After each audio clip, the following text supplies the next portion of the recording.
Law Nation.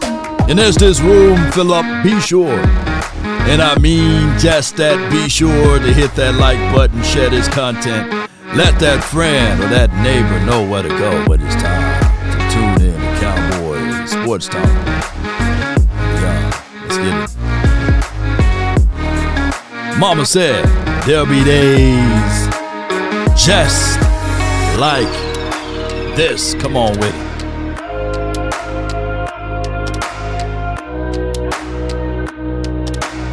Cowboys Joker might bring back Brian Schottenheimer.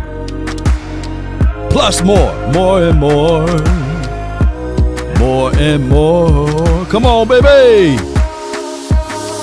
Yup. They say ain't no party like a cowboy party. But what about Law Nation's groove? Come on. Riggs! What more do you want from me?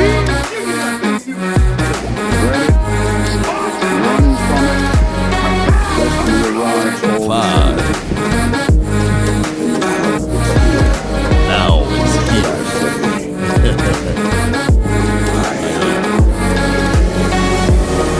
To the window and to the wall, till the sweat drop down my come on.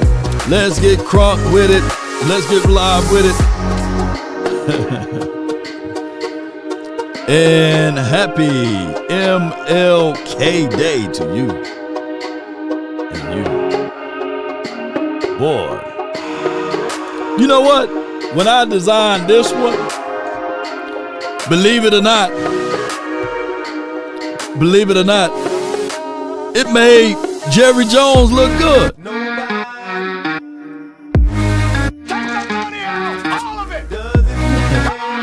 Jerry Jones looked good with that one.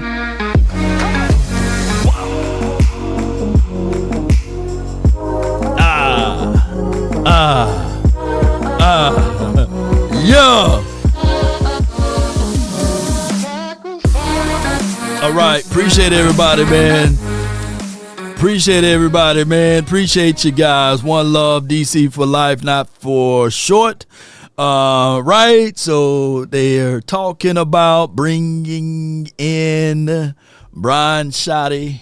Shout out to him. The clown looked there. Yeah. Brandon said, yeah, it fits him. You know, it makes Jerry Wayne and things look good. You know, and when I was looking at it, I said, man, Jerry looked better with the. I can barely recognize him, you know, with all of the makeup in the gold. Yeah, let me pull it up let me make it even bigger, you know. Yeah, Jerry looks better this way. Let me know in the chat. Do y'all like Jerry looking this? It look like we can win some Super Bowls if he can finally embrace his role. If Jerry Jones can embrace his role and embrace the mindset, you know, of what he brings to the table, man, I'm quite sure that he can go win a Super Bowl now. What's your point? Hey, Jerry, hold on now. I'm seeing, do y'all like Jerry looking like this, or do you like the creepily, the Kepper's creep or whatever, that dude from Tales from the Hood or whatever, you know? What's your point? Yeah. Jeez, let me stop talking about him. But salute, kudos, and credence to Martin Luther King, Dr. Martin Luther King, for all of his fight and nonviolence approach. And we all know nonviolence, you know, and appreciate him for what he was able to do for the world, you know. Yeah. So Sacrifice. shout out to Uncle Charles for that note right there. And yeah, F. Jerry. But let me, before we get things going for this episode, let me see all of the clown emojis that you guys can generate in the chat. But it's sad that we talking about this, plus Dr. Martin Luther King and all of these other things. But nonviolence. You know, the true story, you know, when he was saying nonviolence, and the little kid had a rock and he threw it and hit him. No, and he said, "Hey man, why don't you grab that little boy right over there? Shit. grab him right there. I saw him throw that damn rock. It hurt, you know. And tell him turn that water hose off and get them damn German shepherds out the way. You know, I got a message I gotta say. So shout out to Dr. Martin Luther King. Yes, indeed. Look, there go the clowns. Yeah. Crep keepers from Tales from the Hood. That's who Jerry Jones really looked like. You know, y'all gave me a new idea on the thumbnails now. I'm gonna put that thing up there and say that's Jerry. But neither here nor there. Cowboy Nation, appreciate everybody for tuning in. So if you've been hiding under a rock, let me just take the rock from under you and bring up this particular deal. It is stated that Cowboys are going to try to hold on to what they got, and Brian Schottenheimer will be the new betting favorites for the coach here in Cowboys land. Now, there are some stipulations as it relates to coaching for the Cowboys, and I got my guy Jeff Cobb that's going to break down some of the things that occurred when it was time for Mike McCarthy to get the job. And we're going to talk about that, and as well as how you guys feel about Brian Schottenheimer. The cons and pros, the cons it'll be more of the same. Tales from the Crypt. Okay, that's what it was. Tales from the Crypt, you know. Yeah. All right, so the thing is that there are certain things that you can look at and say continuity. And continuity will be something right in the face. It will be something right in the wheelhouse of the Joneses, because if I'm old enough to remember, I'm going to pull this clip one more time so that you guys can understand that if you paid $250 million to your quarterback, you might want to keep that in-house somehow. Let's talk about a team that's not in the playoffs. The Dallas Cowboys, they parted ways with Mike McCarthy today. What do you think they're looking for? Yeah, Kurt, this decision is tied directly to the quarterback, Dak Prescott. He signed a $240 million contract, got a no-trade clause. He's had tremendous success in this system, so it doesn't make sense to bring in a new offensive system. The two key figures here, Brian Schottenheimer, Let's stop it right there. Do Jimmy got a gold jacket? Yes or no? You know. So the cons would be is more the same. The pros would be it's more the same. If that's a double entendre, I don't know what it is, you know. Because at the end of the day, if Dak Prescott is healthy, I think that we finish out the season once again in those positive directions.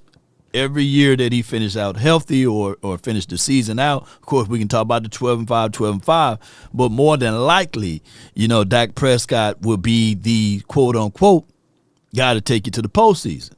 Now, the problem is now that everybody's looking at this and saying, hey, buyer's remorse. People had remorse before he got his contract. The Cowboys should have allowed his contract to just go expire, you know. The Cowboys betted against him, and they lost. They tried the Trey Lance thing. They tried to spend or spunt a fourth-round draft pick, but Trey Lance couldn't hit water if he fell off a boat. We already know the storylines of Cooper Rush. So they tried to do all of those things, and it failed.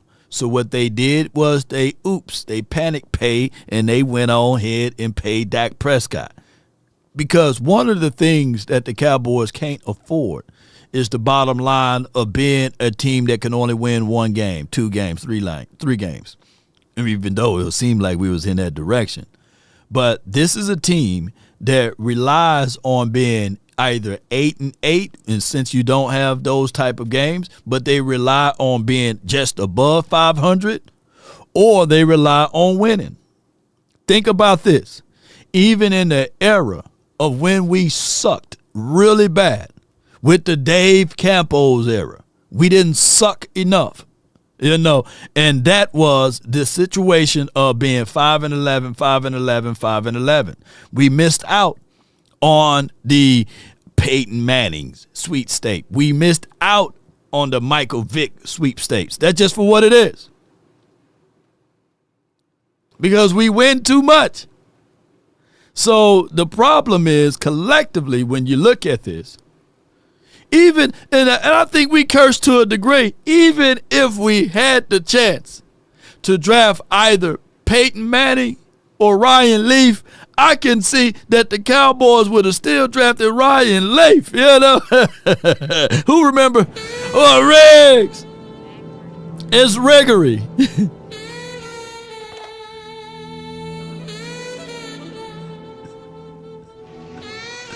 Yeah, it was been Riggs. We'd have had Ryan Leaf.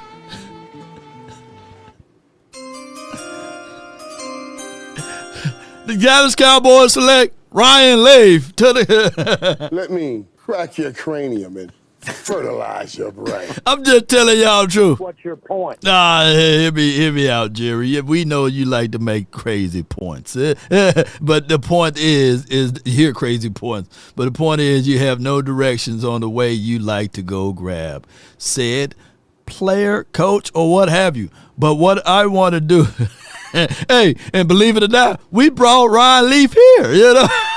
Who's old enough to remember Ryan Leaf with the silver and blue? Yeah. And I'm not being negative. I got to tell y'all the truth.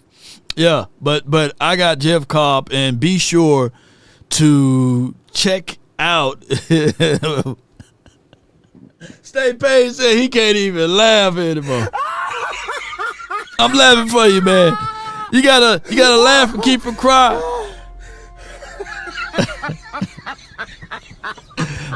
My homie Jay Versick with the first super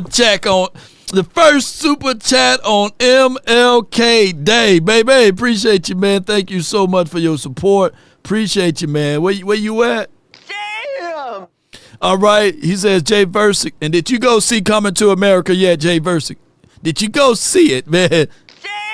Did you go see it yet? Law, I'm sick. Commanders versus ELGSL. However, Eagles, man, this mess got me ready to flip the tables over and move some furniture. Take the money out, all of it. Come on. Appreciate you. You're wasting my time now. Come on.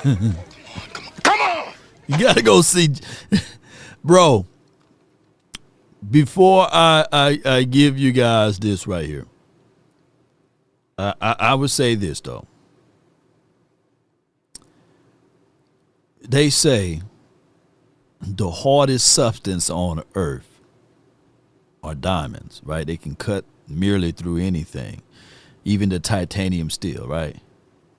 But I beg to differ. The hardest substance on earth are Cowboy fans. At this point, we got to be die-hard Cowboy fans.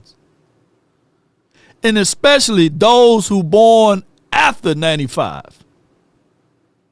I'm willing to say that you guys are more fans than I am.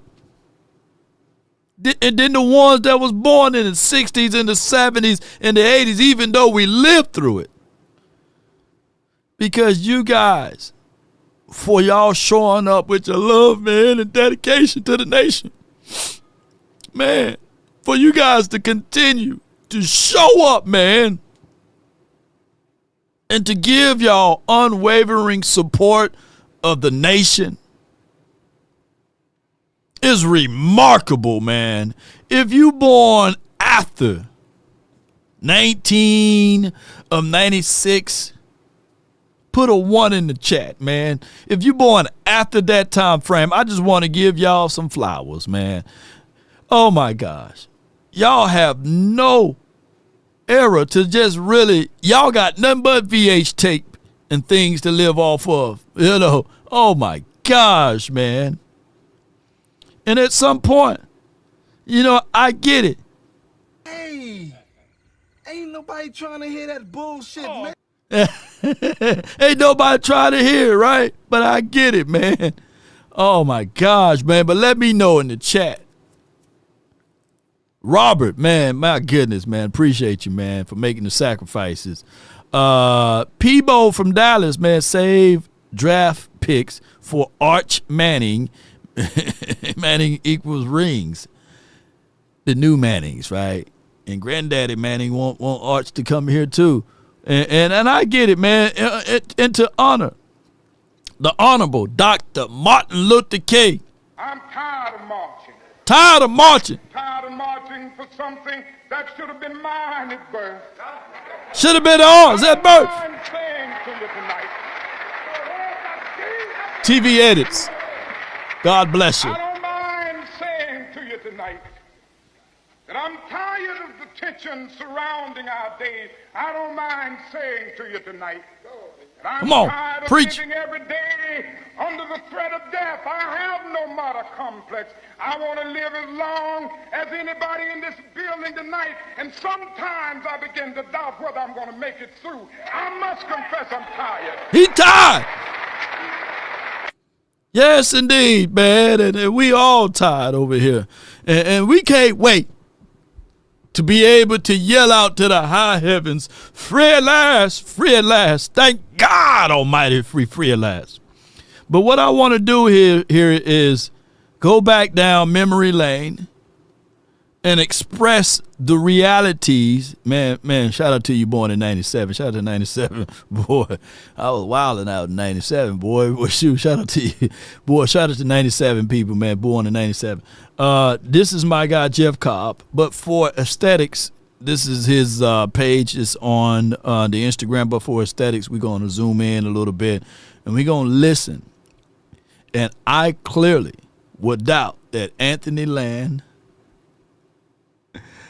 Aaron Glenn, to a degree, Leslie Frazier, maybe Prime, but I doubt that even Prime would do this. But listen properly. For context, who remember that Mike McCarthy had a sleepover at Jerry Jones' house in order to get the job?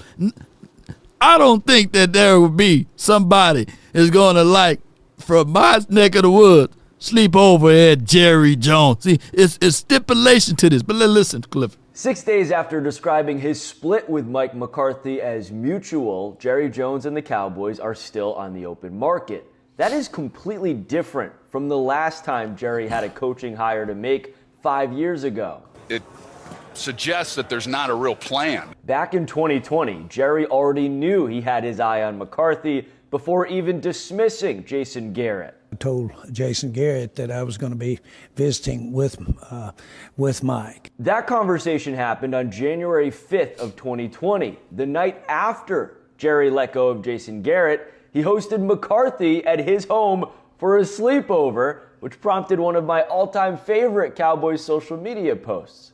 Boop, boop, boop. Come here. Come here, man. I like when you like this, Daddy. Yeah, where you put my bag? Daddy, I like when you scrambling and scraping.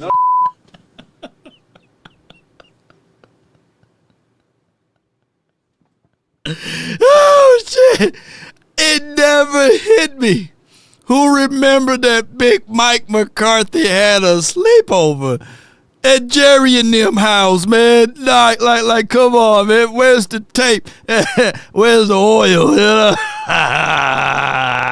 For a sleepover, which prompted one of my all-time favorite Cowboys social media posts. Boop, boop, boop.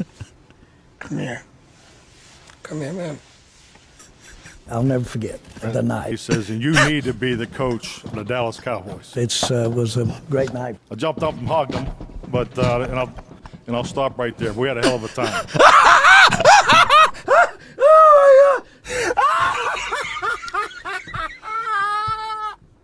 Oh, my God. Ain't no way, man. I'm telling y'all, man. I'm going to stop right there. Hey, Big Mike on, dog. Look. Leslie Frazier don't have a snowball chance to get the job over here. Look, Aaron Glenn. Oh, my gosh, man. Them brothers ain't going to go sleep over there. This is where we hold them. And this, what is it? This is where we hold them. This is where we fight. when we fight, ain't nobody gonna be spooning with Jerry. Come on, man. Just a spoon? No. No way, That look, who else would have a chance? Now, if the moment they say that this guy is finna have a sleepover or finna spend the night, look, I ain't the richest man in the world over here, but I make a few dollars. Ain't no in the hell I'm getting somebody to sleep over. I'm like, look, man, there's a Hyatt down the street, There's a True. I can go put you off at the Lorenzo's and stuff, man, Hey, you had a few to drink. I'm going to call you an Uber Black. That's how good. I'm a billionaire. If I was billionaire, I got the Uber Black. Or you can stay in the guest house. But you ain't finna stay at my house. No, you know what I'm saying? Jerry, you supposed to be banging jeans cheeks, not be in the bed with doggone Mike McCarthy. Oh, my goodness. Now y'all know why. Law would never go to the Star in Frisco.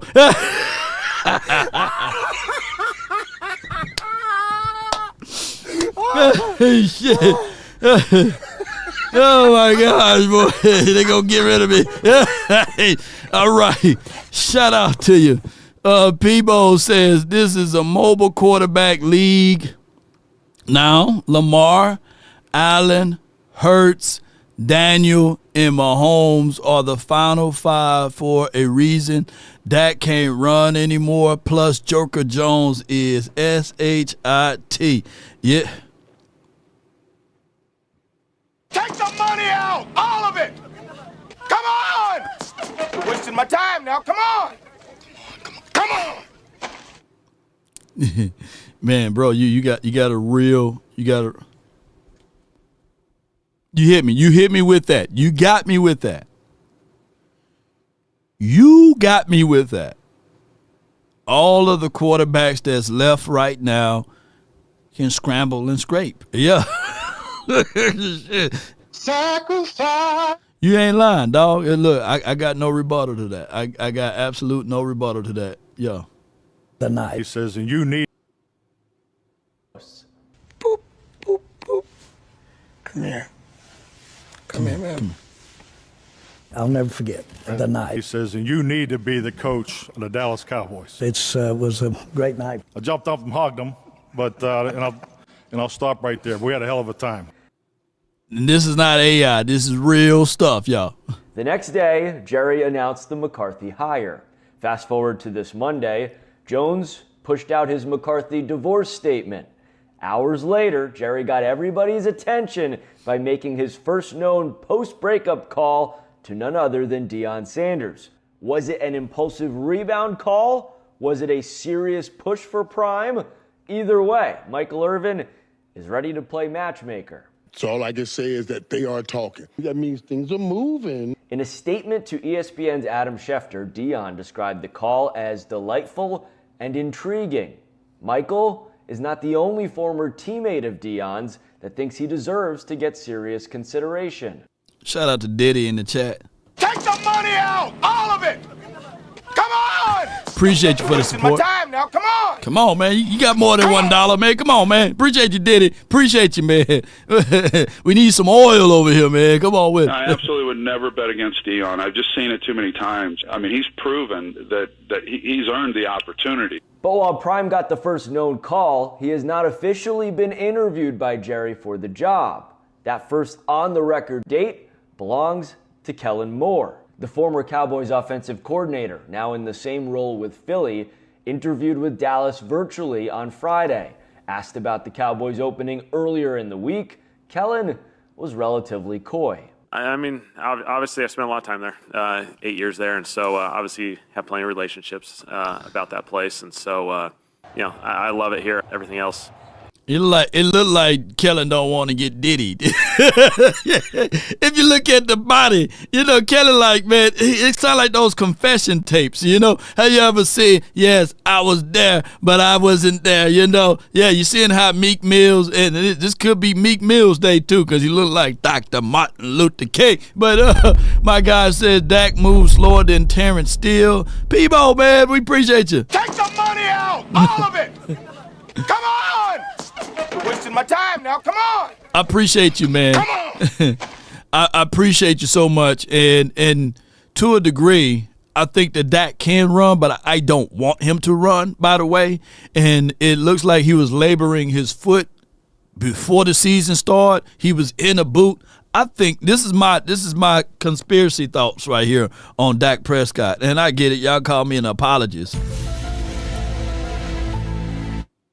But I think that he was kind of semi-hurt before the season started. That's all I'm going to say, man. Come on with it. But let's listen to more of this. It just seems to me that this is more evidence of Kellen Moore kind of being skirmish about this. Virtually on Friday, asked about the Cowboys opening earlier in the week, Kellen was relatively coy. I mean, obviously, I spent a lot of time there, 8 years there, and so obviously have plenty of relationships about that place, and so I love it here. Everything else is what it is, and we'll see where it takes you. Over the weekend, one name that picked up steam, Dallas's most recent offensive coordinator, Brian Schottenheimer. Cowboys Ring of Honor member Jimmy Johnson thinks Jerry should hire Moore or Schottenheimer in order to put franchise quarterback Dak Prescott in the best position to succeed. He signed a $240 million contract, got a no-trade clause. He's had tremendous success in this system, so it doesn't make sense to bring in a new offensive system. Jerry, he could surprise us with a decision, but I think those two key guys are the ones you start with. On Saturday, completely contrary to Jimmy's thinking, Jerry brought in a defensive-minded candidate, hosting ex-Jets head coach Robert Saleh for an in-person interview. Saleh could also be an option at defensive coordinator. Dallas plans to interview one-time Vikings head coach Leslie Frazier on Monday between.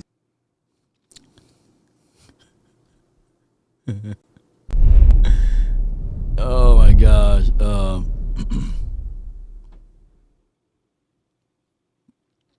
We got super chat. Appreciate you from the $10 super chat. Appreciate you, man. Where my guy at, man? And here we go. He states here.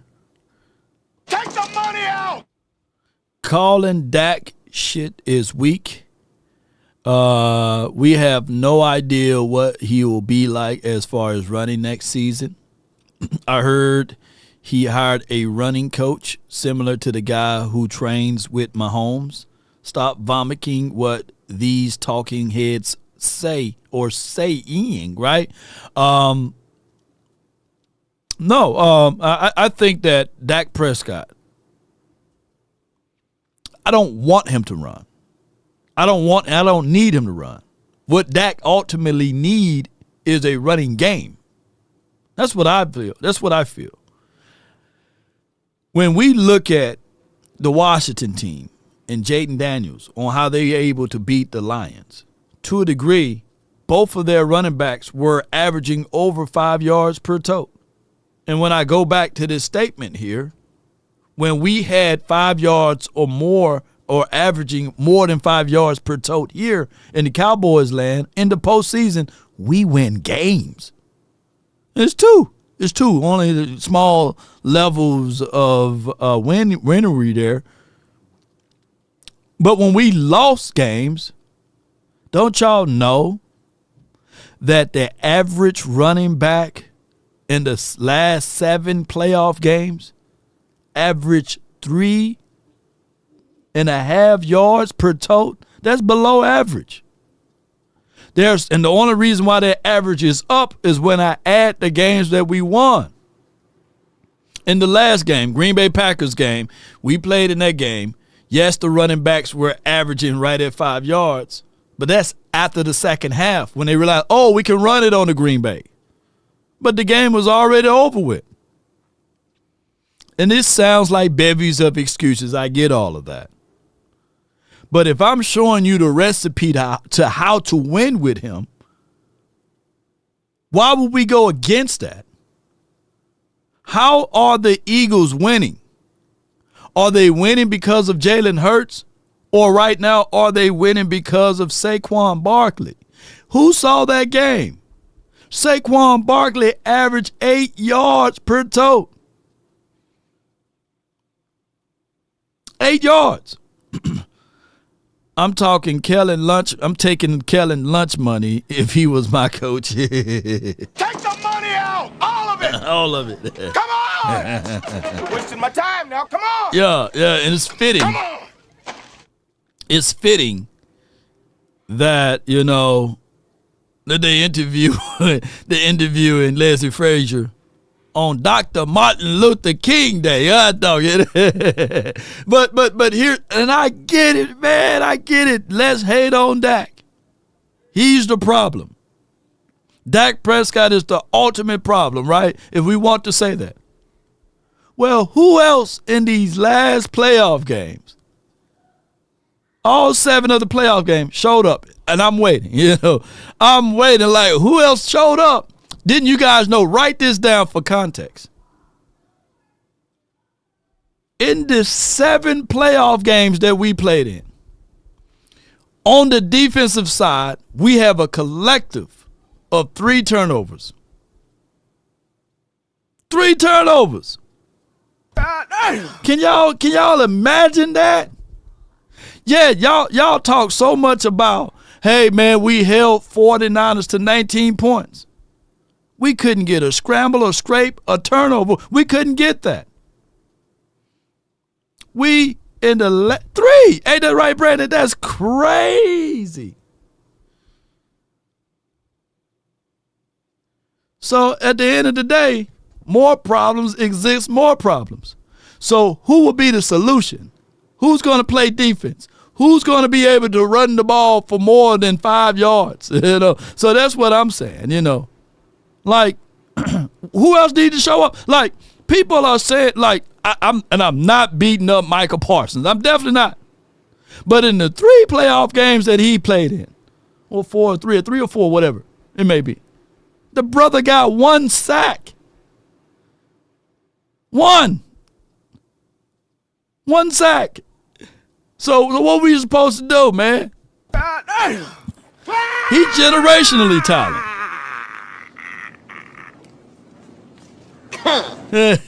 Shit. Yeah, man, come on, man. So I'm just trying to figure out, man, like, who else can show up? I'm going to continue to ask you guys. Okay, let's get rid of Dak. So who else going to show up? Shit.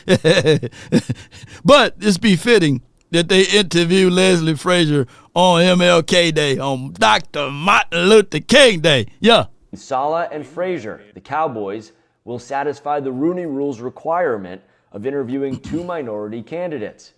It's worth noting that Jerry Jones has an opportunity here to make history with a minority hire. All 9 of Dallas's previous head coaches have been white men. Former Cowboys Super Bowl champ Tony Casillas had mixed thoughts about how important that opportunity is when we discussed it on Thursday night. It doesn't matter, obviously, the color of your skin. It matters if you can coach. I think it's something they'd hard and look, and it could be the first time that the Cowboys actually hire an African-American coach. The big picture comment that caught more fire. Actually hire. Brother, arch his eyebrows, man. What's going on with this Smooth? Oops. An African-American coach. The big picture comment that caught more fire than any other this Brother, week stop arching your eyebrows. Aikman, who suggested a lot of the candidates out there might not want to swipe right on Jerry. As far as a coveted job, I don't know that that's accurate. But the reality is, Jerry Jones has rarely been single and ready to mingle like this. It's been 18 years since this Cowboys head coaching job has been open for 6 days and counting. You have to go all the way back to the 17-day span between Bill Parcells retiring and Jerry hiring Wade Phillips. So here we are, the Cowboys, they're not in the playoffs, and yet Jerry still has us on the edge of our seats, waiting to see who he gets in bed with now as the next head coach of America's team. Boop, boop, boop. From a sleepover at an undisclosed location without Jerry Jones, I'm Jeff Kolb, Fox 4 Sports. No doubt, man. Oh, man, that is crazy. With that being said, man, that is beyond funny to me. Let me see what I got here. While that is happening, Jerry is scrambling and scraping. He ain't gonna get Prime to come over there. Could I just get the tip Prime? Nobody, baby. Nobody coming over there. Give me my theme music. No way. Come on, Deion. Oh, my gosh, man. Oh, my gosh. But neither here nor there. Appreciate everybody for tuning in. This is a situation that I would say that somebody will be looking at this and saying to themselves that the Cowboys, we are forever in this cycle of coaching. Got to be somebody that Jerry Jones is comfortable with. And I don't know, man, if we can find someone on the outside. If we do, then history supports and say that the Cowboys tend to still hire from within. Law, do you have any truth to that? Who remember the aspect of when we signed, and I'm trying to do two things at once, so bear with me, ladies and gentlemen. Bear with me. I'm trying to get this audio file over to my guy. Hold on, give me 1 second. Who remember that we, even when we hired Bill Parcells, we still right at you guys. We still ended up doing these type of things. I'm going on download. Hold on. Audio. Download. Hold on. Bear with me, y'all. Hold on. We still ended up doing this thing right here. I got it now. We still ended up hiring Mike Zim. Who remember when we hired Wade Phillips, we still ended up hiring Jason Garrett? Who remember when we hired Mike McCarthy, we still hired Kellen Moore? So the pattern speaks for itself, meaning that the Cowboys going to continue to hire from within, work backwards with the Joker administrations, because that's what it is, of, hey, we're going to hire you as a coach, but also take my son with you, or take this person with you.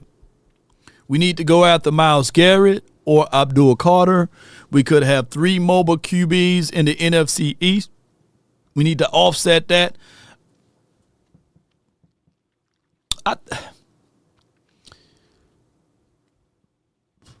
Let me say this. Yeah. And appreciate it for you. Take the money out, all of it. Come on. Come on with it, Wasting Samson. my time now. Come on. Come on. What I'll say here, Samson, is this right here.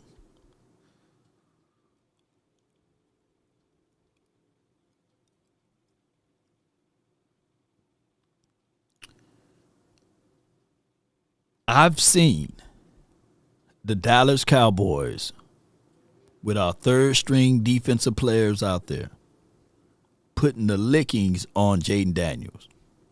Twice, right? If they didn't pull Jaden Daniels and put Marcus Mariota in, we would have beat them the second time. We would have swept them. And I'm not saying that Jaden Daniels will not get better. He's a really good quarterback.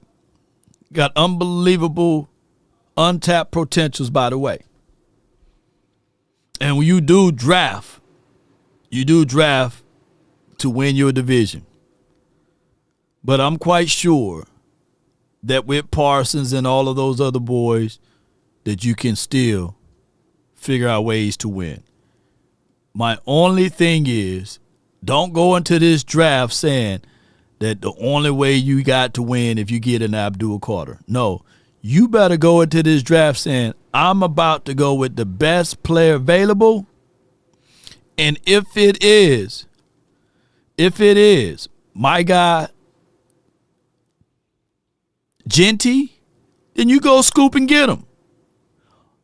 We're looking at a situation that even in this particular in this particular postseason game, we can talk about the quarterbacks with the ability to run, but we also can talk about the ability that these teams have the ability to run the ball as well. So it's a twofold situation, not just a one-fold. Hold on with y'all. Hold on right quick, Cowboy Nation. See if I can get this going. Here we go. Boom. Almost finished here. I'm trying to upload, trying to do two things at once. And I'm doing a good job. Y'all just can't see it on the background. Peebo from Dallas says Jared Goff, Sam Darnold had Dak Prescott type of season. Great regular season, but turnovers in the playoffs. Drunk Jerry 7-Eleven wine is high on Viagra or Cialis or, Sparks or whoever else that's out there. But I appreciate you for your support, too, again. Take the money out! All of it! Dude, and I know this is like if it was a fifth.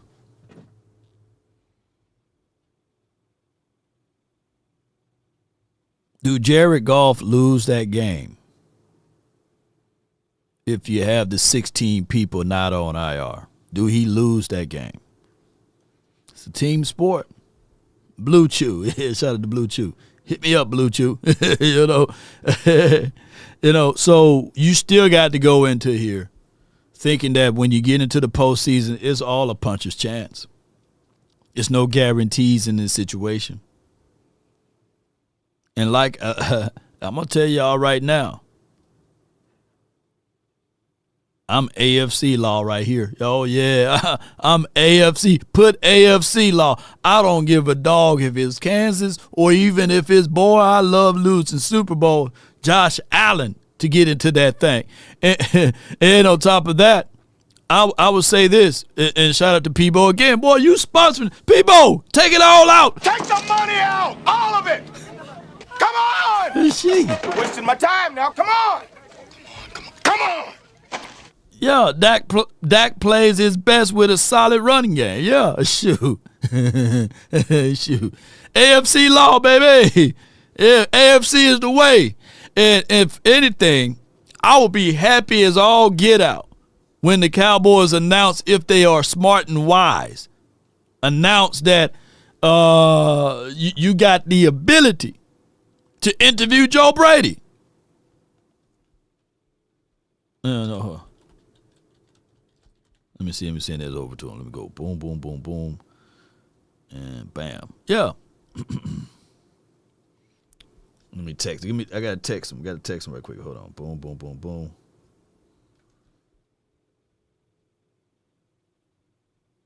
Yeah. Texting Jerry Jones. All right, Jerry, get the money out. Take the money out! All right, yeah, Jerry, I told Jerry you got to take the money out, man. Come on with it. All right, so Buffalo on the roll. All right, so here's my thoughts, man. I really, really, really like what Joe Brady was able to do with Josh Allen. Keep this in mind. Let the AI speak. Come on with it. Take the money out! C. Hayes, $10. I was at a drive-through restaurant with you turned all the way up. The lady said, "Can I take your order?" Your clip said, "Take the money out," and she got scared. Embarrassed smiley face. Take the money out! All of it! Come on! Wasting my time now. Come on! Come on! No!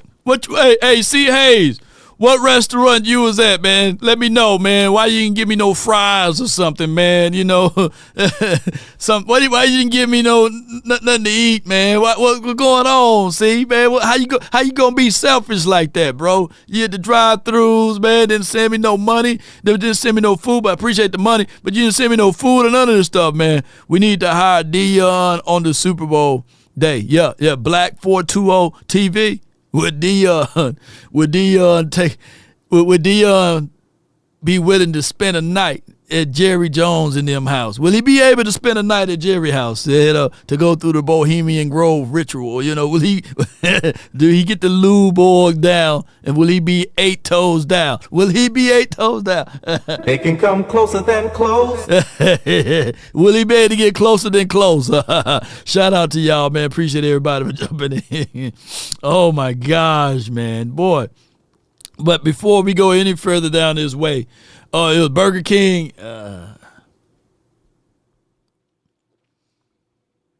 Let me get the Whopper without cheese, though. Let me just get the Whopper with cheese. Let me get the soy Whopper with cheese, without the cheese. You can put a little swine on mine, but, that's depending on which Burger King you at. But yeah.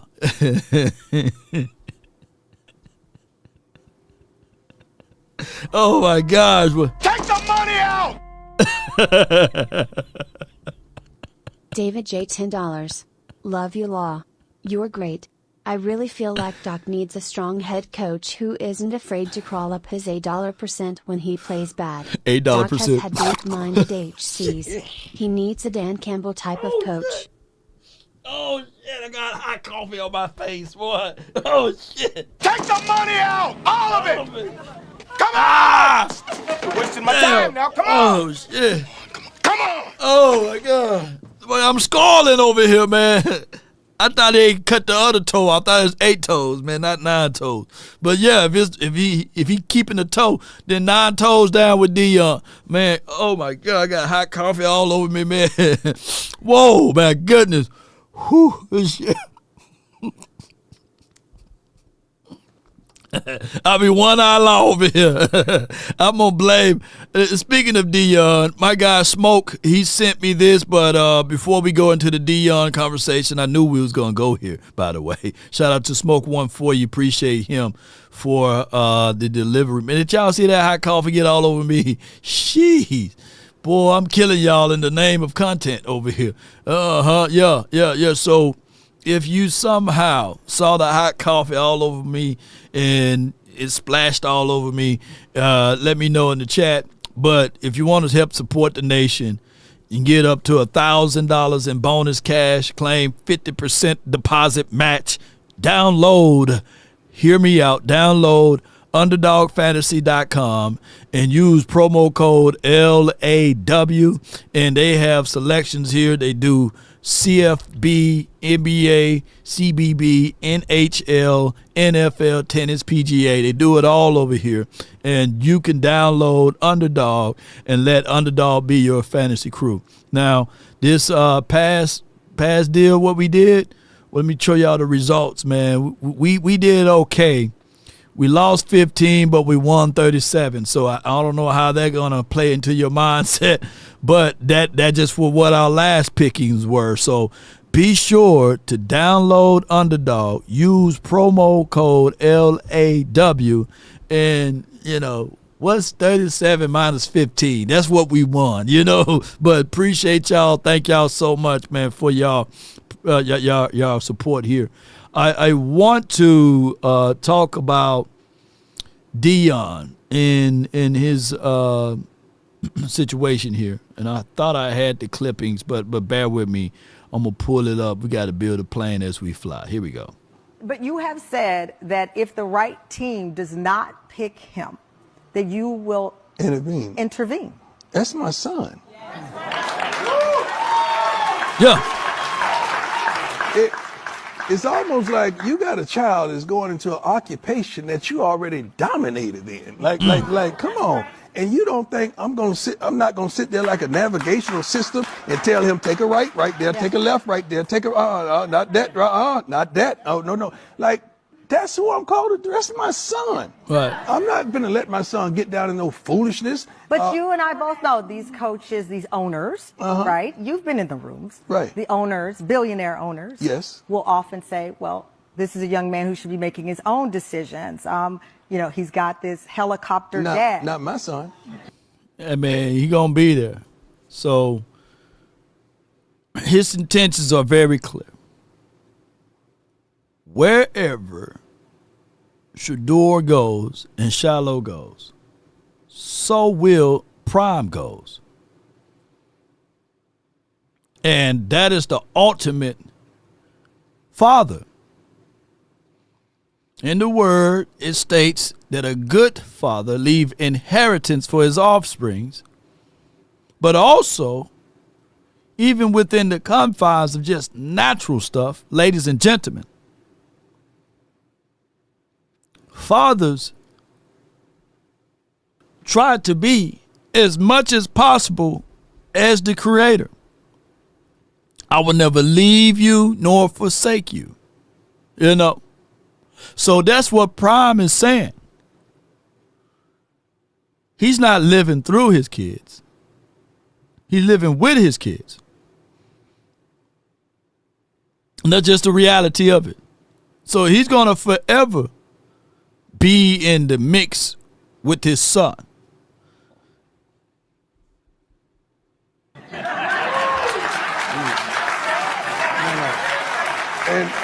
And we ain't in no helicopter. Yeah. So yeah, we Giants, definitely ain't in no helicopter. Giants are you're in the so Yeah. have you told him privately who you would like for him to play for? It's not like that. Okay. Like it's not like who I would like for him to play for. It's a couple teams that I won't allow him to play for. So it's not like that. But this is my profession. I know what's behind. Yo! You know, so at the end of the day, what did he say? Spartan! What is your profession? What is your profession?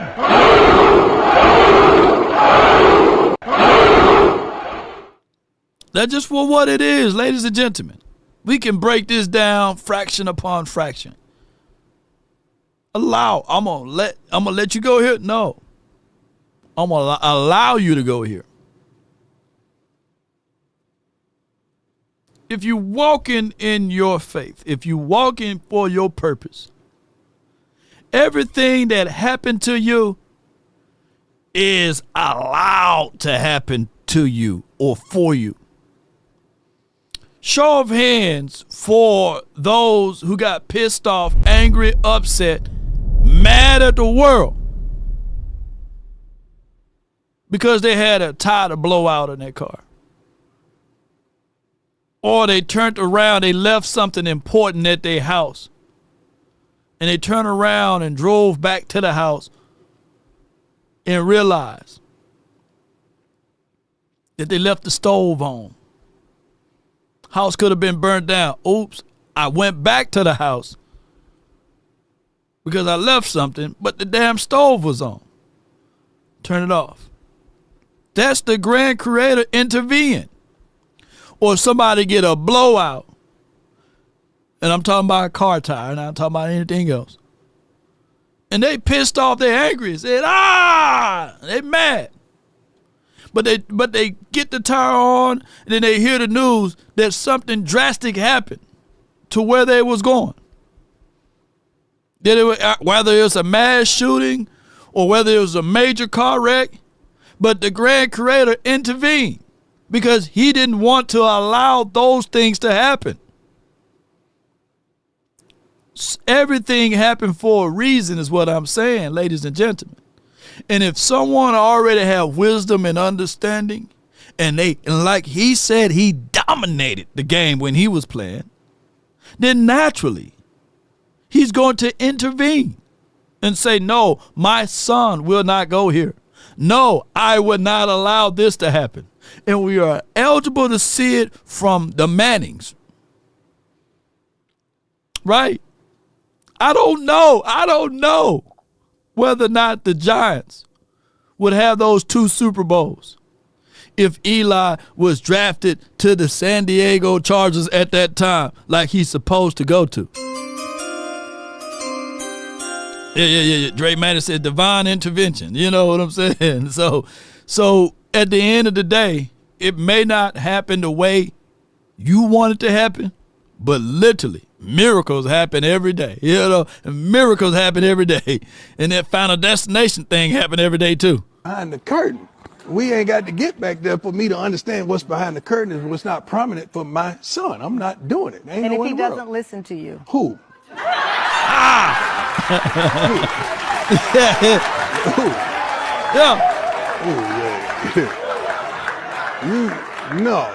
You must mean owners, like not my son. Like my son knows my voice and he understands that I've done this and done that. Like my kids respect their father because they know their father ain't perfect, but their father's always been present. Man, that boy, he dropped them damn gems, boy.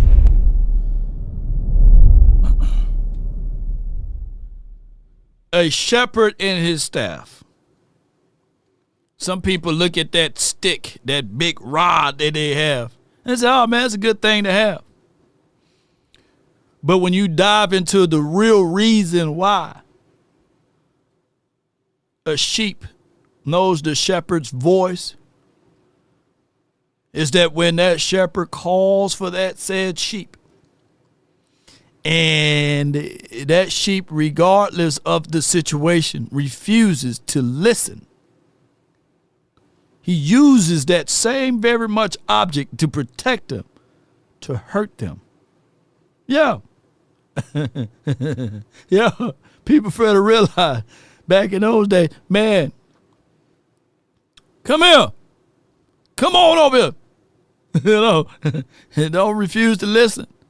How else do they know thy voice? You know, shepherd breaks the legs and carry them. And then they begin to listen and learn. There's a lot of lessons in pain. Oh, they didn't know his voice then. Y'all know. Because you are going to be 1,000% depending on said person that feed and shelter you when you don't have no legs to walk under. Some people right now going through trials and tribulations, pains and all of that stuff, they're going through a lot. Old folks, man, I've been around enough old folks to say, man, either you going through the storm or you coming out of the storm. But you're going through something. Some of y'all watching right now can't figure out ways to make things happen, right? But it's making you tougher and making you more ready for the journey. But it's that small voice that's telling you the right things, but you refuse to listen to the small voice, not that loud one, that small, subtle voice saying, Sally, don't go that way. Pittman, yeah, you know you out too late. Come on back home. You know, Chris 214, hey, I know you called her up, but don't you go over her house tonight. No, settle down. It's that soft, subtle voice. But that loud voice, boy, hey, Chris, go get you a little bit, man. Just tell her you're going to put just a tip in. Come on, Chris. Come on. I know you can get it. Yeah. She wants you. Look at the last few texts. Come on over there, Chris. Do your thing, Chris. Warm it up, Chris. You know. It's the miggity back daddy. Chris Cross will make you jump. You know. But it's that small voice telling you to stay inside, Chris. Be at the house, man. Just chill, man. Look, even that small, subtle voice, hey, man, there's a little yak in the refrigerator, man. Just go and drink that, man. Don't go out tonight. You know, not tonight, you know. Chris gonna forever be like, yeah, man, shoot, I should have listened to that small voice, man. I had me a yak at the crib. I had it in the freezer. It was just right, man. What the hell I'm doing out here at the club? Now they shooting, man. But, man, let's listen to more of the primetime stuff. One of you can say you played your best game. Nobody in here can say you gave the maximum effort. You gave what he brings to the all table. you could. It's nobody. And you see the result. See, the problem is you got intoxicated with success. And success is intoxicating. You start believing what they're saying. You start listening more to what they're saying. You bought into all that foolishness that you were this. And you went out there and we got humble. Coaches, players, everyone, we went out there and got humbled. But it is what it is. Where you go from here? Where you go from here? Like, where do you go from here? That's the critical thing. Right. What do you do with this moment? What do you glean from this moment? What do you learn from this moment? Where do we go from here? Because this moment just ain't about football. This is about life. And this is a tremendous life lesson. Right. Let's learn from it. Let's learn from it and grow from it. The question is, guys, I'm going to ask you one last time. Where do you go from here? God bless.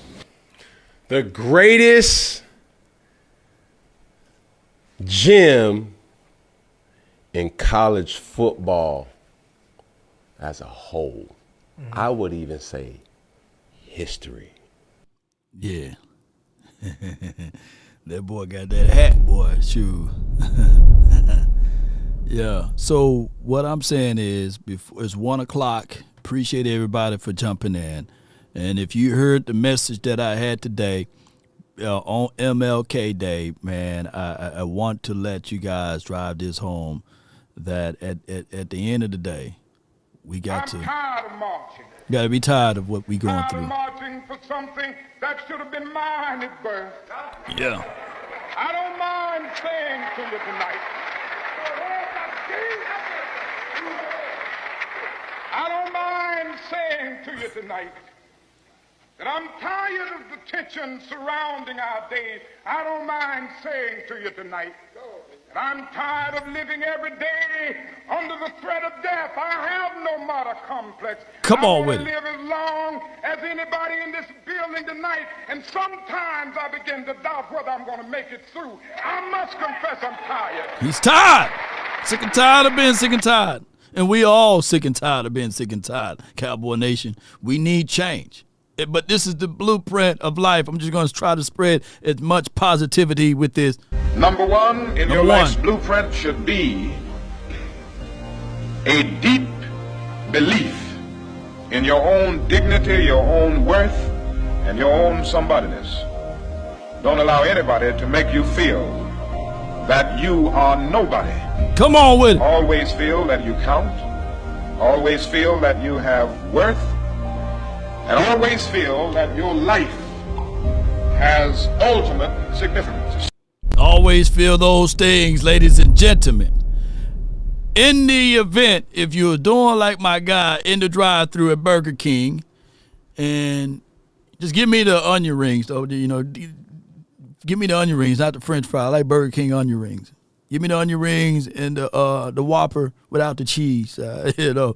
And if you fool around and was driving and you heard that news of get the money out and then someone else heard it and they swerved and hit you, you know who to call. It starts from the first phone call. Most of the time, you're going to talk to Gene Burkett, a 30-year partner. You're not going to talk to some employee that just got put on the phones that day. There are things that are so crucial, especially if it's a cataclysmic event, to have our experts get out and look at the vehicle, witness statements, photos, the whole thing. Call Frenkel first. Chosen by the people, feared by the insurance companies. Call Frenkel first. Gene, Scott, and Mark, 214-817, and all of the threes your finger can dial. Call my line, too. But with Frenkel and Frenkel, personal injury lawyers, they have over a combined years of 100 years. They're located in the heart of Dallas. Let's be sure to reach out to them, especially since there are 9,000 folks a month to move to the state of Texas. We need somebody that you're familiar with that know how to handle these cases. Let's get it.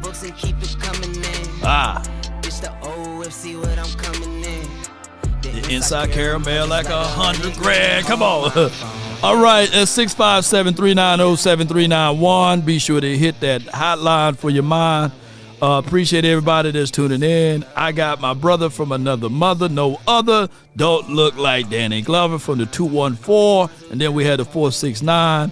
And then I see you, Dr. Q. Hold tight. But with that being said, from the 214, you're live on the nation, man. What's good with you? Well, you ain't gonna believe this, and I don't mean to turn this into like a dark, type of thing or a podcast, but you had said something when you was talking about if you ever got a blew out tire or if you ever forgot something at the crib and then you had left the stove on. Yeah. But you ain't gonna believe this.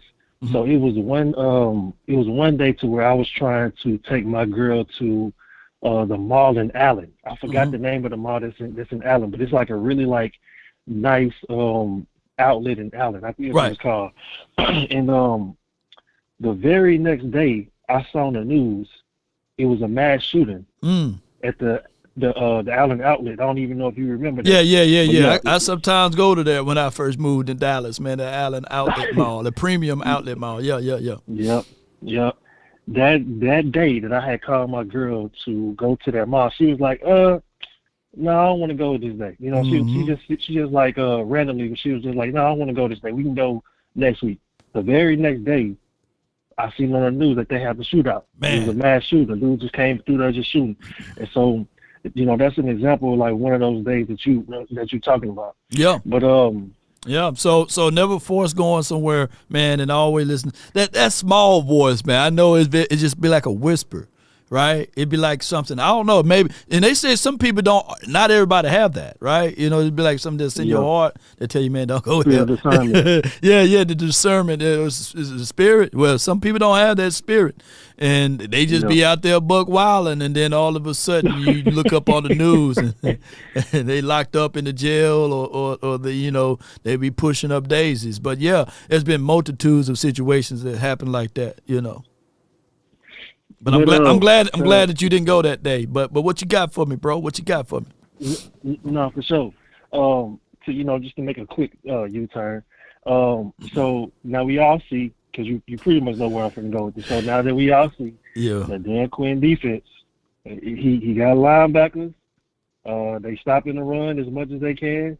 It ain't no issue. You know what I'm saying? Now at this point, I'm not talking to you specifically, Law. Right. I'm just talking to all the people that had that hate towards Dan Quinn, saying Dan Quinn ain't this, Dan Quinn ain't that. Dan Quinn is the reason why we losing. Well, you see how he's performing, over there for his first year. I might add, first year with a rookie quarterback. Now that we're talking about, that's a good segue to my next point, the rookie quarterback that he got. Listen, I meant to tell you this while Twin was on the phone. Jaden Daniels, and I'm going to call it right now. I'm saying it right now. Jaden Daniels is the best quarterback in the NFC. When you go down the list, I get all the Matt Staffers and all that shit. Listen, somebody said when I first praised Jaden Daniels, somebody said that I'm crowning him too early. Listen. What you seeing is not a drill. Jane Daniels is that. Let me say this though. Let me say this on Daniels. The only thing like he is a more polished RG3. Like when RG3 came out and everything, we was like, damn, boy, we gonna be in a world of trouble because this guy's just doing everything. So he's even more of a polished versions of that, right? He can actually throw the ball. So and he's a student of the game. That damn virtual reality thing, I think that should be something that all of the quarterbacks like that go get that damn set. Be in the virtual world. It just speeds the process up for him. So his completion percentage is just crazy. And then he's athletic enough to get out on the outside. And I told Twin, we had the conversation before I went live, and when he had called me, he was just calling just to talk about some Simon Croquette. And I told him to call the hotline. But he looked at everything, and I said, bro, we could have made like $100,000 because he predicted the score, the outcome, and everything. You know what I'm saying? That the damn Washington team was going to beat Detroit because he said they're rolling with momentum. Detroit is a game that they are not ready for the hurry-up offense. They got a lot of injuries on defense. Right. And he said, look at the Vegas, look at the swing. It's too much of a gap. He said, Law, we can make $100,000 if we put like some money on the line that Detroit will lose this game. And I hit him up, and that's why he called me. He's like, man, after the game, he's like, damn. I was like, yeah. But that's just how life is. But I got nothing but respect for Jaden Daniels. But keep in mind that the difference between the Washington team and the Cowboys team, when we had our lightning in the bottom, we dismissed it. I don't think that the Washington team would beat the Eagles, believe it or not, because I just saw Jahmyr Gibbs. Jahmyr Gibbs averaged 7.5 yards per run, and he only touched the ball 3 times in the second half. The Eagles, if you look at what they're going to do, they about to run shop all over the Washington because they still can't stop the run. And the last I checked, the last time the Eagles played the Washington, damn near Saquon Barkley was averaging 18 to 19 yards per run. And Jalen Hurts was trying to compete with Saquon, and he got knocked out of the damn game. But what I'm saying is that you better watch out. The Washington still have a flaw that they can't stop the run. I give you that because you're looking at the data. I'm looking at the data, and I'm looking at like Gibbs, he was still able to run. It's just that golfed it. You know what I'm saying? Golfed Right. it this thing, man. I'm not taking away from the Washington win or what have you, and I'm not taking away from Jaden Daniels. But what I'm saying is that they still have an issue on stop and run. And if it was anybody that can get to the Super Bowl, and if it's either Washington or the Eagles, I would prefer Washington. I can't stand the Eagles. At least the Washington fan base is semi humble to a degree. But the Eagles, my God, man, I can't stand them Eagles, man. You know what it is with the Eagles? They got an inferiority complex. Yeah. Like that, so like that's why they chirp so much. When you got the little brother syndrome, you got to overcompensate. So that's just what that is. And I'm right there with you. Can I say this in closing, Law? Go ahead. 'Cause I know I got to go.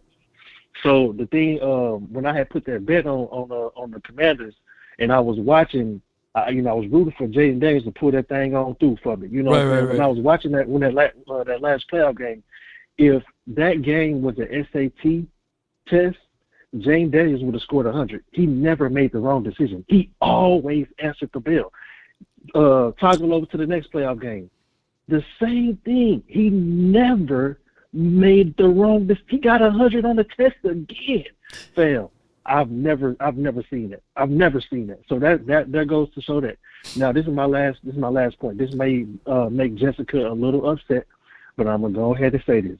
If we nail the right head coach, I'm gonna say it again. I'm gonna put emphasis on it.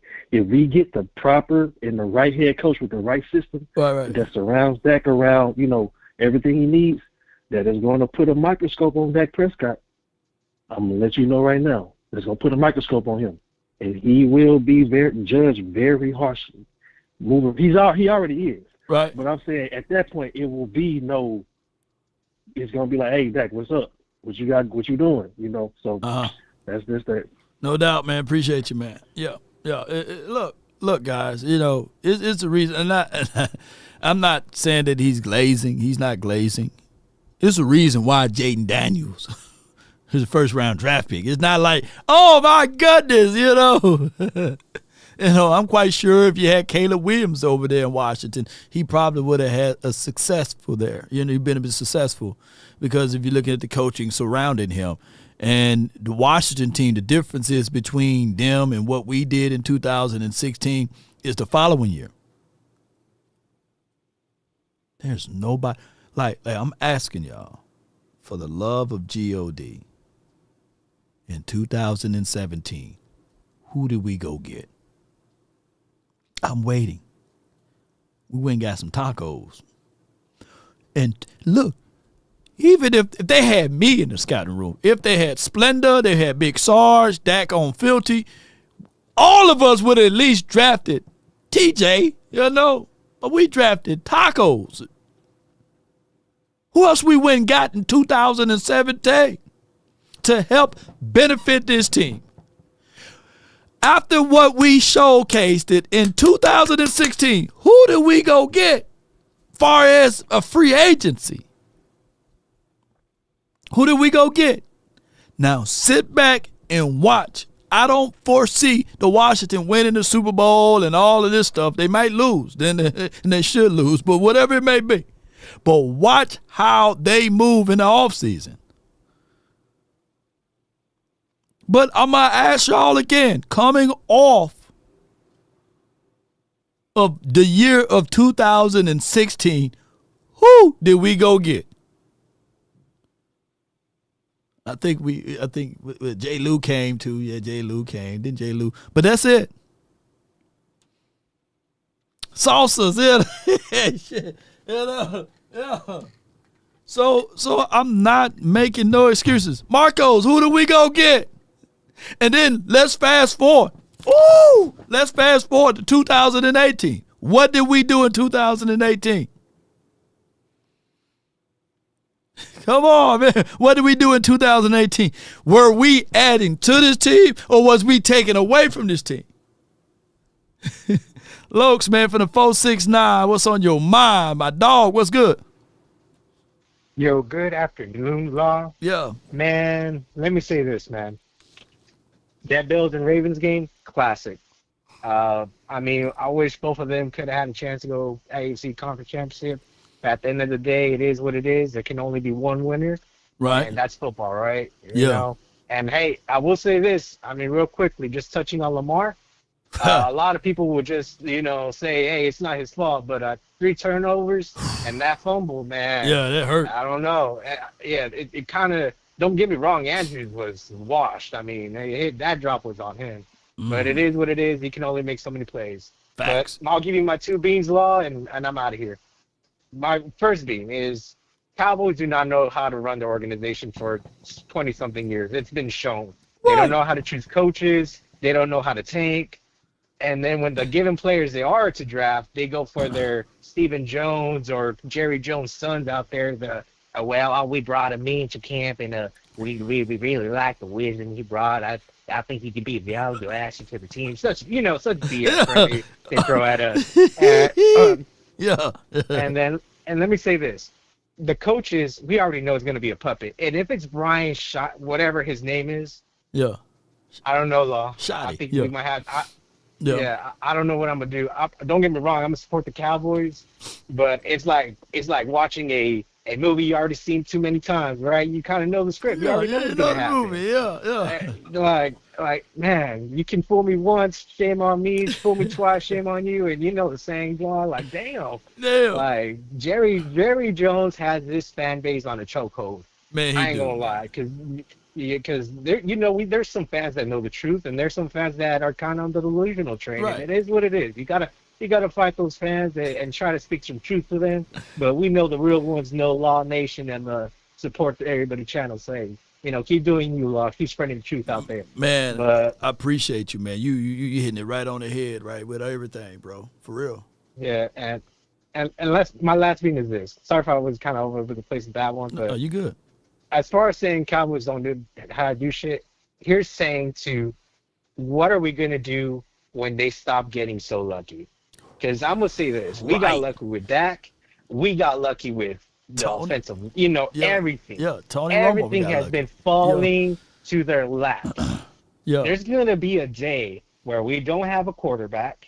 There's a head coach that can't scheme up, shit for beans. Right. Probably middle school scheme.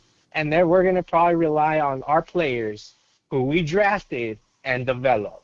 We just can't win that way, Law. And there's going to be a day where Stephen Jones or Jerry Jones, whoever's alive, is going to realize, oh, shit, we're in trouble because we're losing too many games. How can we be selling the brand, So hopefully that will wake their eyes up. But, I mean, there's not a lot of hope, Law. And that's all I got to say. I'm DC for life, but it's looking dark days ahead, man. Dark days. Man, no That's doubt. all I gotta man. say. Appreciate you, man. Thank you for calling in. Yo, shoot. That brother said, Please come home. What we got? I got beans and bologna.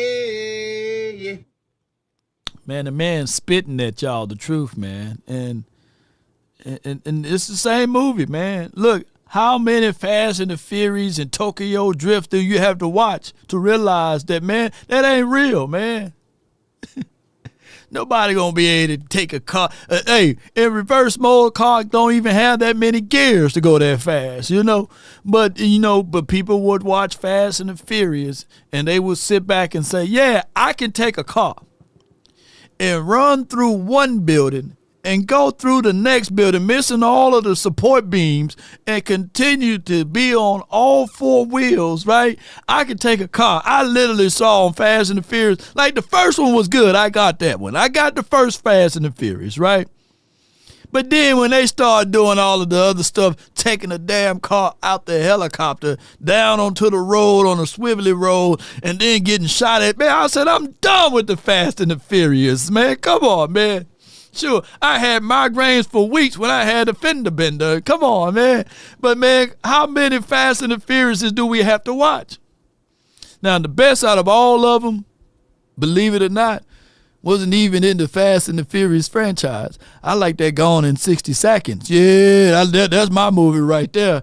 Yeah, oh boy, Nicolas Cage was scared of Eleanor. That Eleanor. Oh, now I'm going to watch Gone in 60 Seconds. I like that one, That was at least a little bit more realistic. But the Cowboys and the Fast and the Furious have the same type of kind of like, grab a toss to all of the fantasy stuff. You know, come on, man. But shout out to y'all who like Fast and the Furious. No hate on that. Fast 5. Yes, indeed. But I got my brother, man, Dr. Q from the 210 you in. Hey, what's going on, brother Law, man? Just sitting here enjoying the show, man. I just want to hit on a couple things, man. I was watching the show yesterday on TV just now, and it's like, let me call in. But hey, man, you hit the nail on the head, man, when you talk about the Commanders, man. First off, let's congratulate both. You know, I'm congratulate the Commanders and the Eagles for making it this far. I'm going to push back a little bit from your first caller about Jaden Daniels. I personally think that there's two things that it takes to get you to where they are right now. I truly believe it's the healthiness of your roster and it's luck. Those two things. I personally think, even though you can throw interceptions, that Jordan Love is the best quarterback in the NFC. I personally think that. Right now, Jeff Daniels having the best season, but I can't judge it off of 1 year. That's just my opinion. Yeah, not enough meat on that. Yeah, you're right. Not enough information out there. Yeah. Another thing that the Commanders have, man, they have an NBA Hall of Famer that's about winning and bringing winning attitude to that team, man. So I got to give them props for that, man. The next thing, Law, the thing with the Cowboys, man, and Jerry Jones, and I think we talked about this several times, is that they just don't backfill their position. So what I mean by that, when you have players, because I still feel like Dallas has the second best roster in the NFC East, player-wise, the second best behind the Eagles. But the problem they have and still continue to have is that Jerry does not backfill those positions. When you have a Deron Bland missing 11 games and you're not getting it back to November, you go out and you get Andrew Booth. When you had Stephon Gilmore in the house and you don't want to pay him $5 million. When you have the experience. Yes, he's a little long in his tooth, but you had the experience. You brought in Howard. You don't want to pay him. See, these are things that hurt our team. They don't backfill those key positions. Now, I'm not saying they would have won 12 games, but I guarantee you some of those games you watch, you may win 2 more, and you might make a wild card. Who knows? So they don't do a lot of backfilling when it comes to players missing, key players, star players missing significant times. My next thing, man, is Micah Parsons. He contradicts himself, bro. So what I'm saying by this, I know a player can't say we need better players. You can't get in the media and say we need better players. But my thing is, I don't know if you caught this, he made the comment about it's on the players. You can kind of disagree. Let's throw it out the door. But you need, instead of the whole Mike McCarthy thing being fired, you need personnel, man. You need players. You need players. And so when he made that comment, it's like you don't get a job at Xerox or IBM and say, oh man, you paying me too much money, just pay me this, I'm gonna go on and walk. You just don't do that. So I didn't like that Micah came out and said that, but I do understand you can't say, hey, we need to get such and such and such. It looks bad, but you just contradicted yourself. So I didn't like that. The next thing, Brother Law, please no to Kellen Moore, and I'm going to tell you why. When you look at when you go to look at the Eagles, man, I kind of followed them a little bit, right? When you go to look at their season this year, you know, Jalen, if you don't, I'm about to tell you now, Jalen Hurts only had 4 200-yard games. So was it Kellen Moore? I'm going to tell you hell to the no. Right. It was that Barkley who's running for 179, who's running for 205, who's running for 189. You see, so my thing is, it wasn't Kellen Moore to me personally. I thought Barkley was the one driving the car. Hurts did not have a good season. He's only thrown for 2,900 yards. That's not a good season. All you got to do is go back and look at the stats. So with that, I'm going to say, man, I hope they do not hire this guy, But I know, and I'm going to say it again, excuse me, Lord, it's just going to sound racist. I know what they're waiting on. Yeah. I know what the Joneses is waiting on, okay? They're waiting to hire one of these white boys to come and coach this team when you have proven brothers, the Glenns and all of them. Maybe you may not get Deion, but you have proven coaches that can coach, that are not white, that can do something for this team. Yeah. Okay? I know what this ownership is waiting on. And then you sit up here and you have blogging the boys. Right. Right? These people blogging the boys, and the first thing come out of their freaking mouth is, we need a tight end in the first round. See, that kind of shit right there is just ludicrous, man. It's just stupid, bro. It's just stupid because they're gonna listen to it. Yeah. Jerry, them gonna listen to it. Oh, maybe they right. Maybe they could be right. Let's look at this tight end. And you don't need that shit. You got more pressing issues, man. Right. But hopefully, Law, man, they'll figure this out. And I agree with you, man. I think the Chiefs are gonna be a hard out. I personally think the Super Bowl is going to be the AFC Championship game next week. That's what I think, because I think those two teams in the AFC are better suited all around with complete running, passing. Right. You got the two best quarterbacks that are left, in my opinion, in there. And I hate both. I hate both of their teams. But I think those two are the best teams, man. I'm AFC Law with you, man. And you AFC Dr. Q, man. Appreciate you for calling in, fam. Exactly. All right, brother. I appreciate you, man. All right. Doubt. Take care, man. All right. Yes, indeed. Representation is a major thing, man, and it's not a minor; it's a major. I forgot to give kudos and credence to my people over here. Shout out to Jazz. She's now going to be on D210 Sports Dallas, as well as let me give kudos and credence to my girl Candace. She's going to be on D210 Sports Dallas as well. But representation is a major thing, man, and it's hard to draw the line between the two, because a lot of people don't like to have these conversations. A lot of people say, well, get over it, that's in the past. It happened 300 years ago or 200 years ago or 100 years ago, or this was in the 60s and the 70s and all of this stuff.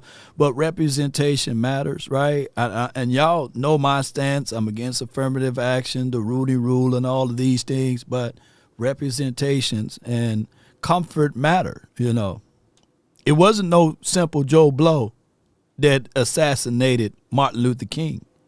It was the United States CIA that did this. You know what I'm saying? So it was the FBI that topped his lines and stuff like that. It wasn't, just like some Joe Blow down the street said, I can't stand a brother, So what I'm saying is that representation matters. And there are some strongholds in the state of Texas, right? If you do your history, just let me know what happened to JFK when he was here, So what I'm saying is, as a brother, even dealing with these things as being a content creator, by the representations of the .com, the Dallas Cowboys and beyond, when they sent a request for those who does content creations for the Cowboys, shoot, this naysayer wasn't even on the list. Me and West Coast wasn't even on the list.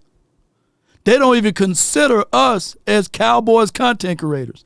And they flew in another group of guys, and they paid their wage for the Oxnard and beyond, and they put them in MVP categories and VIP areas of that particular location. And they wrote a whole article saying, these are Cowboys content creators. And I'm sitting here, and West Coast sent me that information, and I'm saying, where? How? What? They are Cowboys content creation, and they don't even do a fractions of the numbers we do. But representation matters, right? And I'm not making it about the color thing, white versus black, but it is what it is. I'm just not the one to go and cry about it. I said, cool, shout out to them. And then you look around, this naysayer right there. I'm right there with them. You know what I'm saying? And they sitting there like, damn, how can we get law up out of here? They done changed so many rules on how you can operate within the confines of moving here and there, and they still see me there. Y'all just don't know. Y'all don't see the pieces of it. There's been so many cease and desist orders. There's been so many people blocking the things that I do here for Cowboys that to the degree that I've received over 100 letters saying, take this video down, take this video down. And I'm looking over there at someone else's video, and I even responded. I said, hey, bro, well, what about them? I'm not snitching or anything, but they doing the same thing. And why that? He said, well, it's because of your visibility. It's because my voice is louder than others. So I hold back. I stopped doing film breakdowns. I stopped doing film analysis because it kept getting red flagged. I'm on my 5th Facebook channel. You know what I'm saying? Randomly, it getting taken down. So representation matters.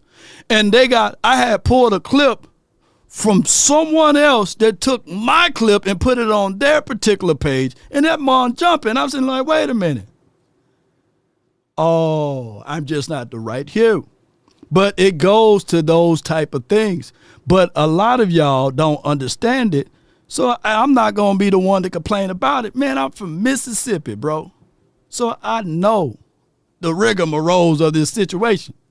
So all I ask, man, if y'all do support the nation, support the nation. Send your donations, send your loves, send your likes, send your shares. But just know that law, I got to work 4 to 5 times harder to be right here. And there have been days that I'm just sitting here saying, okay, I'm just going to still operate out of my passion. But you can't stop a tank with no cake. So those are things. But I want y'all to go back. I ain't going to say no names because I don't want, look, I love them. You know what I'm saying? But they don't even do a fraction of the numbers that we do over here. And they rolled the red carpet out for them. And I'm spending hard-earned money to get out there. So it's just crazy. And they reached out to them and they did all of this, the city of Oxnard and beyond. But a lot of people don't understand that a brother is not finna stay and sleep over Jerry Jones' house, right? And that's just one thing right there. It's multitudes of other things that y'all just don't know. But it goes to this point right here that it is what it is. I got Too Cool. Then I got the 206 and the 214. Too Cool from the 910. You in. Talk to me, bro. What up? How you doing today, Lo? Not much, man. What you got? Hey, so I got a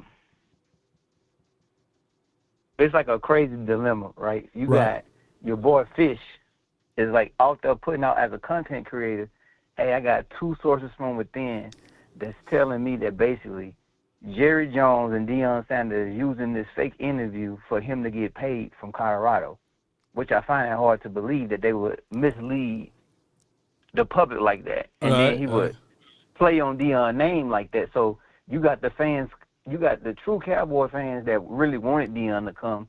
Now you kind of got them in an uproar because it's like, nah, we don't need him. Because you're putting that logic and that vision out there that, hey, Deion did this just to get more money, when I don't think that's the case. Same thing with Aaron Glenn, right? Aaron Glenn said if offered, he would accept the job for the Jets. The same thing I think Deion truly said too, which I still think Deion going to be the head. I think Deion going to be the head coach. But I just say this, Lo, before I leave. I just say sometimes as content creators, man, they got to understand that they got a powerful voice when it comes to whatever you put out over the internet. Yeah. So you're turning Cowboy fans against Deion. And if you think about when Jason Garrett got fired, he already knew basically the next day that he wanted Mike McCarthy to be the coach. Right. Meaning, if you pay attention to the same thing, outside of spending the night at Jerry Jones' house, soon as Mike walked out of that door, he was on the phone with Deion Sanders. Right. So to me, he kind of already know who he wants. Yeah. He ultimately, I think that he ultimately wants Deion, right? But Deion comes with stipulations. And I get that. I get that you said, hey, man, he can still overwork them. You know, he's in a situation whereas Jerry Jones can do right by the Cowboys community by getting someone that can at least appears to challenge his ego and that has a unbelievable of cachet to reach out to other individuals to come here to coach. It was crazy to have the Jeff Blasco's of the world, Scott McCurley's of the world to be on his staff last year, right? And we know that those boys are not qualified to be in those positionings. But we are America's team, and we've been so cheap with our coaching staff and everything. And to know that Jerry Jones stripped the coaching staff in half, for what? You're a billionaire. Pay the money. Right? But we got to go through all of that. And I feel as if, though, I don't want it to be so toxic that this fan base is so divided because of that. And it's going to be like that too, Cool.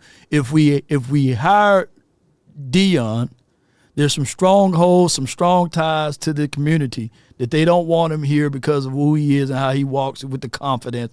And when you walk into a room with all of that confidence, it seems as if, though, he's uppity. You know what I mean? And that's a problem.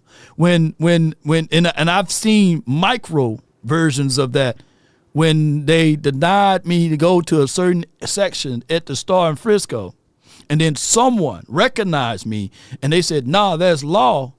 And I walked boldly through there. It hurt the person that said, damn, I wanted him not to be in this particular area because I was told from the higher up that he don't belong here. But somebody that supersede to still get me in that particular area, they was like, damn. They had to jump on the walkie-talkie and say, he's still coming through because somebody told him to come through and he got the pass. And they couldn't figure out how in the hell I got the pass because that favor is not fair, right? It's the same thing on a major level with Prime. And Fish is doing what he need to do to knock that down, and the other people are doing what they need to do to knock that down. So you're going to get this friction. And it's the same tone that we have even when you're talking about the fact in 2020 when Andy Dalton got here, they were saying that brother was going to do a better job than Dak Prescott because he know how to read and write. You get what I'm saying? If I can say that, to a degree that people understand. And those are things that are going to forever be here in Dallas and nowhere else, but mainly in Dallas when you're talking about those particular things. So, Law, I just need the Dallas Cowboys fans. Like, when you look at this year. Right. And you actually go back and you peel back the onion, you actually see, like, even up to this point, the Cowboys, even with the injuries, their defense personnel on paper was better than the Detroit Lions. It's the culture that got them to the playoffs. It's the culture that made them look good. It's the way Glenn was leading that side of the ball. Yeah. So it's 13 players down, next man up mentality, right? So when you think about Campbell, they're bought into his culture. They're bought into whatever he say to them because there's a brotherhood over there with them. Right. To me, Kellen Moore's not bringing that to Dallas. To me, the coach that can bring that is either Aaron Glenn or Deion Sanders. Well, hey, I would take Salah to a degree too at this point. But appreciate you for calling in, fam. Thank you. No problem, Lo. Yeah. All right. For the next call, I got the 206. You're in the mix. What's good with you, MJ? Talk to me. Hey, what's up? How you doing? Up? Man, well, man. Happy Martin Luther King Day to you, man. Talk to me. Yeah, how you doing? I got my little beautiful lady friend in the car with her. Her name is Carla, Latina. Carla, appreciate you. Talk to me. Hi, nice to meet you. Nice to hear from you, boy. y'all riding good over there. Yeah. Oh, just to let you know, hey, Law, you gotta remember, we have 4 times to go to the Super Bowl. We had 2007. Yeah, like I said, I get there and Quinn, his due 2021-22. The defense 19 points, 23 points. We had a chance to win all them games and we choked. So we can't blame, the Joneses as goofballs. You know, we know they goofballs. Right. But them four, I can't blame it on them. We had the players. We just got to call it what it is, Long. Everybody making excuses. You just got beat, bro. We got some chokers. And, you know, we ain't got the 94, 92, you know, them boys that come out there with, you know, and ball. You know, we ain't got no dogs. We got puppies. So it is what it is. You know what I'm saying? But that is the known trend though, man. Because when I go back to the possibilities of going to winning to the NFC Championship, we could have went there if the Cowboys made one stop of Aaron Rodgers in 2016. Our defense just couldn't stop them, you know. And for the life of me, to this day, I think it was Orlando Scandrick that made that sack on Aaron Rodgers, and I don't know how he was still able to hold on to that ball to this day. I don't know how his grips was able to hold on to that ball, bro. So it's just crazy. Hey, remember that game? We when the score was 31-28, and we was driving. Yeah. And the play caller stalled, and you had to kick the field goal. Right. That's when I knew we was gonna lose, because we just went and scored 35-31. You see what I'm saying? Yeah. And then they would have to get a touchdown on us. Right. Then when we kicked that field goal, I said we're gonna end up losing. Man. I had it in my feeling. I said that's your opportunity. You at home. Yeah. You come all the way back, and we stall and we tied it up. And then they get the ball and throw it on third and 18. Yeah.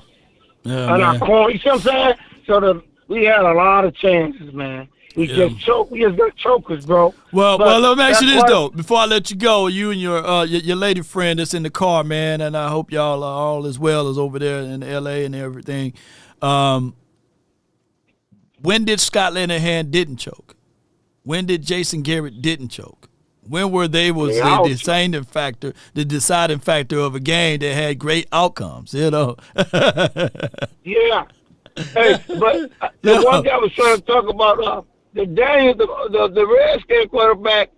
You got to give him his due, man. Like you say, he was drafted number 2. He could have been number 1. The guy played calm, and their defense still good.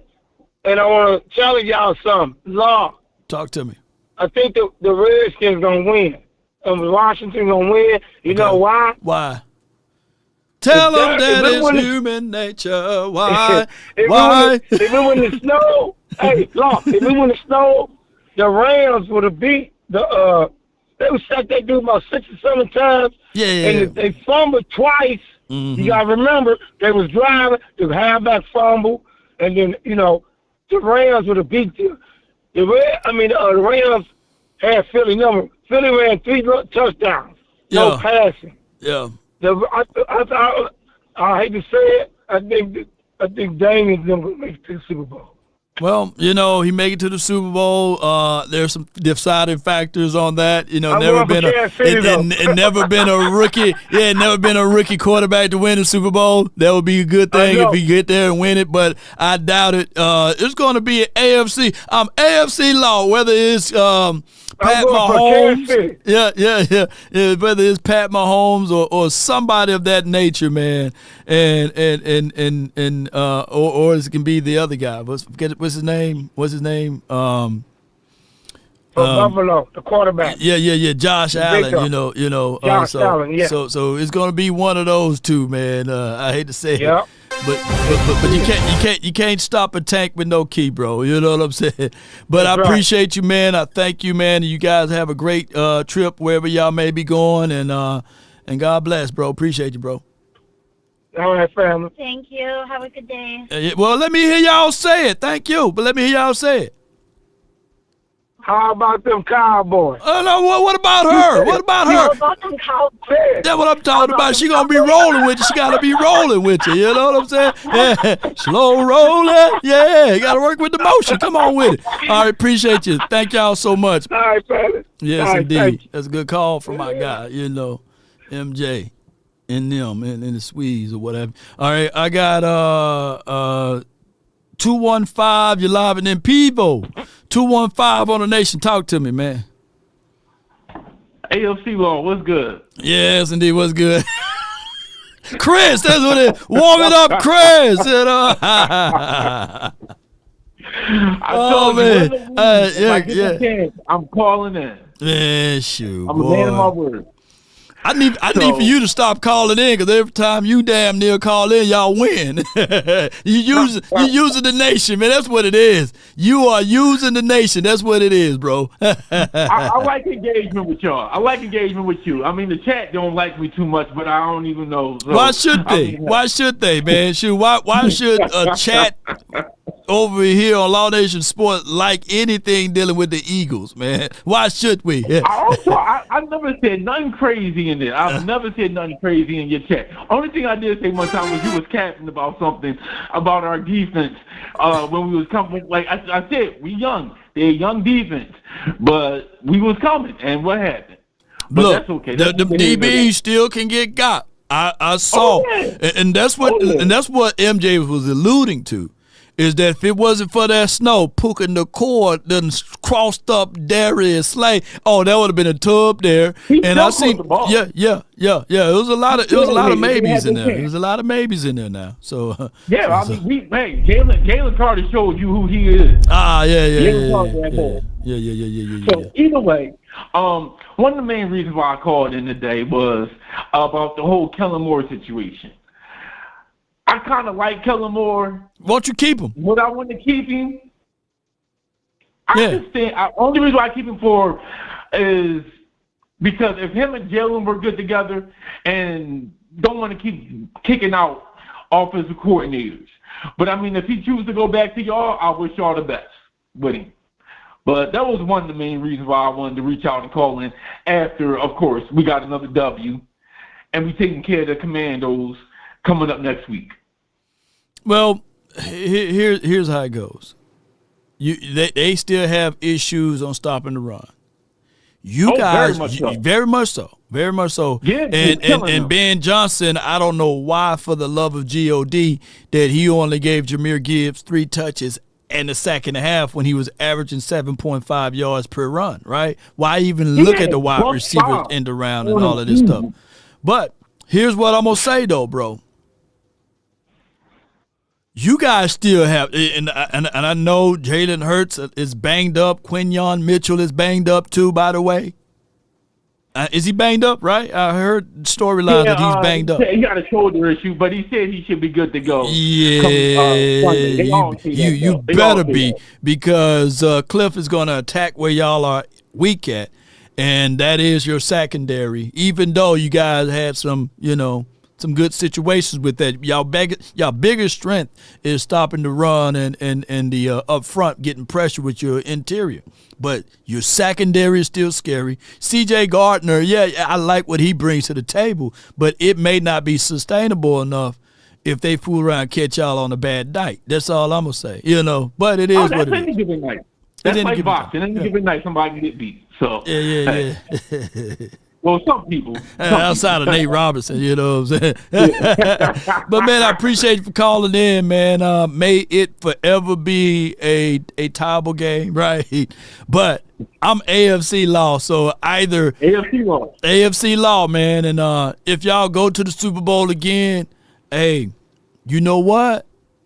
It'll be good to see y'all crumble and fall to Pat Mahomes one more time. Appreciate you, man. Happy MLK Day, Law. Happy MLK Day, man, because Pat Mahomes or Josh Allen, the thing is, this is the problem with the next week's matchup. Pat Mahomes versus Joshua Allen. Even though they routed, I think, what was the score? Y'all got Google in front of you. The Bills beat the brakes off of the Chiefs, right? This season, in regular season, right? They beat the brakes off of them, right? The Bills, they have an opportunistic type of defense. Yeah, they have an opportunistic type of defense. But their damn defense is like ranked 26, 27, if I'm not mistaken. Let me see if I can pull it up, if my memory serves me correct. So this is all Joe Brady and Josh Allen and all of that. You know, they've been doing a good job on the fact that they kept everything afloat. Yeah. Yeah, yeah. They got the 8th ranked offense, and they got the 27th ranked defense, 13th in special teams. And then if you look at Kansas City Chiefs, let me look at Kansas. And they got the home field advantage. Yeah. They got the 14th ranked offense. That's neither here nor there. But them brothers got the 2nd ranked defense at home, on top of the fact that you got to add in this right here. Wait here. Here you go. Add this into the mix too. Yeah, they got the aficionados on their side. Oh my gosh. You know, they got the look, let me get the MLK down. Hold on, get back out the way. You know, free at last. They got the damn look, they got all of this going on. Shout out to AI. Oh my gosh, boy. It's gonna be hard. It's gonna be hard. You look. I've literally seen, shout out to my guy, Pat Mahomes. You know, that's the only time I root for a team that got all of that red on is Pat Mahomes. But I've literally seen Pat Mahomes run and somebody blow on him. There's flags galore, you know. I'm sitting here like, man, how? You know, how's that a flag? You know, and shoot. Yeah, so it's gonna be that, ladies and gentlemen. It's gonna be that, regardless of how you look at it. Some slurp action and all of that stuff. But I got from the 214, and then we have the 201 and 903. So from the 214, you're live on the Nation. Talk to me. Yo, what's up, Lost? Peebo from Dallas. Peebo, man, what's good with you, bro? Talk to me, man. What you got? Oh, man, I just want to say, man, I hate those filthy Philadelphia Seagulls, bro. Yeah. Cowboys fans, man, we get all the hate, but they threw trash at Santa Claus when they were losing one year. Yeah. You know what I'm saying? Yeah. Anyways, I'm glad Cooper Flush is on this last contract, bro. We should not bring Cooper Flush back, bro. Trey Lance can't throw. He cost us $5 million and a 4th-round draft pick just to play a few preseason games and a few quarters of garbage time, bro. Yeah. Even though it wasn't their fault. I said this before, I say it again. Mike McCarthy treats his play calling like his food menus. It's all unhealthy for a team body. He'll be coaching for the Bears next year probably. He'll probably lie and say he watched the film and changed his outlook on play calling. But they might not fall for it like Jerry did, you know what I'm saying? You know. Mike didn't have success until Dan Quinn anyways. Remember, Mike Nolan was this guy, and that didn't work out at all. I still feel like Dan switched his play calling in the playoffs this last year with the Cowboys, but credit to him for doing what he's doing on year 1 with the Commanders. But that's what new management coaching and QB looks like with a competent organization, man. I mean, you know, can't have that with Jerry. Right. And I pray we don't get Kellen no more. As our new head coach, bro. Yeah, man, we all got the circle of table and grab a hand and we praying like, dear gracious, wonderful, magnificent Father. We all saying that prayer that we don't get Kellen Moore, but more than likely, if you look at the resumes, there's no way Schottenheimer is going to outperform the ideal of bringing back Kellen Moore. There's no way that Aaron Glenn or Aaron Hall or Aaron anybody, you know, in Anthony Land is going to, from a resume, the only thing will be, from a resume aspect, will be Deion. And that's the hard thing to really suffice from there, you know. Yeah, but, you know, Deion want to coach his son. Yeah. That's the only problem, man. I mean, we're not going to spend those picks to move up, you know, because it's Jerry and Steven. Jerry loves yes man, and Steven loves saving money, you know. Someday Steven and his chiclet teeth will take over, but, you know, that's a different topic. And, you know, I don't know who the new coach will be, bro. All I know is he has Dak for another 3 years, and Dak plays his best with a future running game, just like Hurts does, just like Daniels does, because the QB needs a run game. Yeah. A bad QB could be above 500 with a run game. Yeah. And we didn't get a single new running back last draft, which has me nervous for this draft. Because Will McClay is 2 bad draft picks away from looking crazy, man. Yeah. Mozzie and Guyton. Before I let you go, man, because you do sound a little muffled here, but before I let you go, here's the reality of it. People acting as if Austin Eckler and Brian Johnson, like Brian Robinson, whatever his name may be, is like these boys are chopped liver. You know, these guys are running. They can run. They acting like it's the same thing that we had over here, right? But it's crazy to that degree as well that people be so short-sighted on what absolutely is happening on teams on how they're winning. But neither here nor there, man. I appreciate you so much for calling in, fam. I appreciate you too, Law. Happy and okay. Yes, indeed, man. That's my guy, P-Bo, from Dallas. And I'm not trying to sugar this thing up for Dak Prescott. But I almost say this again. The last two 49ers games, our running backs was averaging 2.7 and 2.1 yards per toe. That's not the same. I don't give a dog if Dak Prescott threw 5 INTs. We one-dimensional. Dave said, man, forget this. We're going to play quarters. We're going to play cover 4. We're going to play 2 high shells. Y'all don't have no answer to it because we want y'all to run. And we couldn't take advantage of that. Give me a running back, man, with Dak Prescott, and you'll see it entering the conversations. I'm down. Look, to a point, I'm so mad and I'm so angry at the Ravens. They got the running back, and they didn't do nothing with it. They didn't do nothing with Derek. You know what I'm saying? The wide receiver still dropping the ball. And I want to see those same stat lines and those graphic lines if Jalen Hurts or Jaden Daniels win this weekend. I need for them to come out with the charts and stuff saying, hey, it's Jaden Daniels' first year, and he already got the same amount of playoff wins as Lamar. But they don't do that, But neither here nor there, man. Let me get my guy from the 201 100 grand in the building. Shout out to you, man. What you got for the nation? You hit the nail right there on the head, Law. Yeah. Where's Dak Prescott this? Dak Prescott that? What about Lamar this, Lamar that? Where is that? Yeah, talk to him, man. What I want to know, where is that? He threw interceptions yesterday. He came close and lost the game, just like Dak do. Where's that? Where's the man? I think they should trade Lamar because he can't get over the hump. He can't make it work. Where's that, chat? Come on with it. Yeah. Where's that, chat?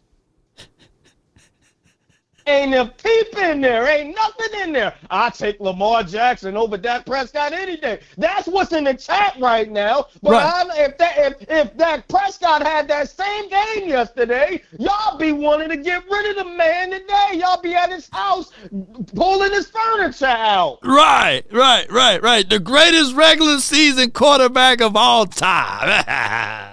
What about that? What about that, coach? Yeah. What about that, coach? Let's be real. What about that, coach? Come on now. When you gonna get over the hump? Yeah, we gonna get over the hump. And he had one thing Dak Prescott ain't have, and that's running game. So he ain't have no excuses. No excuses. Zero. No excuses at all. He got defense. Don't forget about defense, 100. Don't forget about defense. Thank you. Yeah. Defense, all that. No excuses. No excuses. Yeah. He did those turnovers. Ain't nobody do those turnovers. He did that. Man. So what, my man dropped the ball? Just like y'all say, it shouldn't have got to that. It shouldn't have got to that. Oh, let me pull this up right quick. Oh my gosh, boy, I was just not thinking about it. Yeah.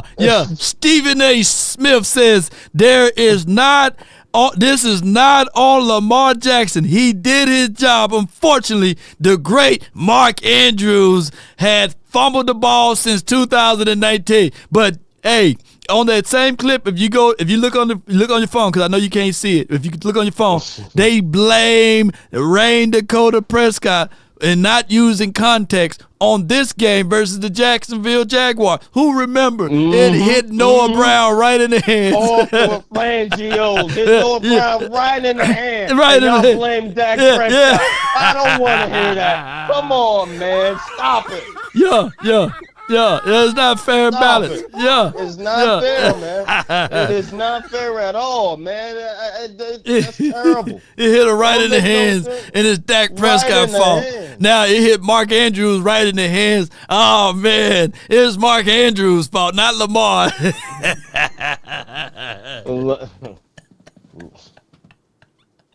Oh, my gosh, man. Boy, it don't make no sense.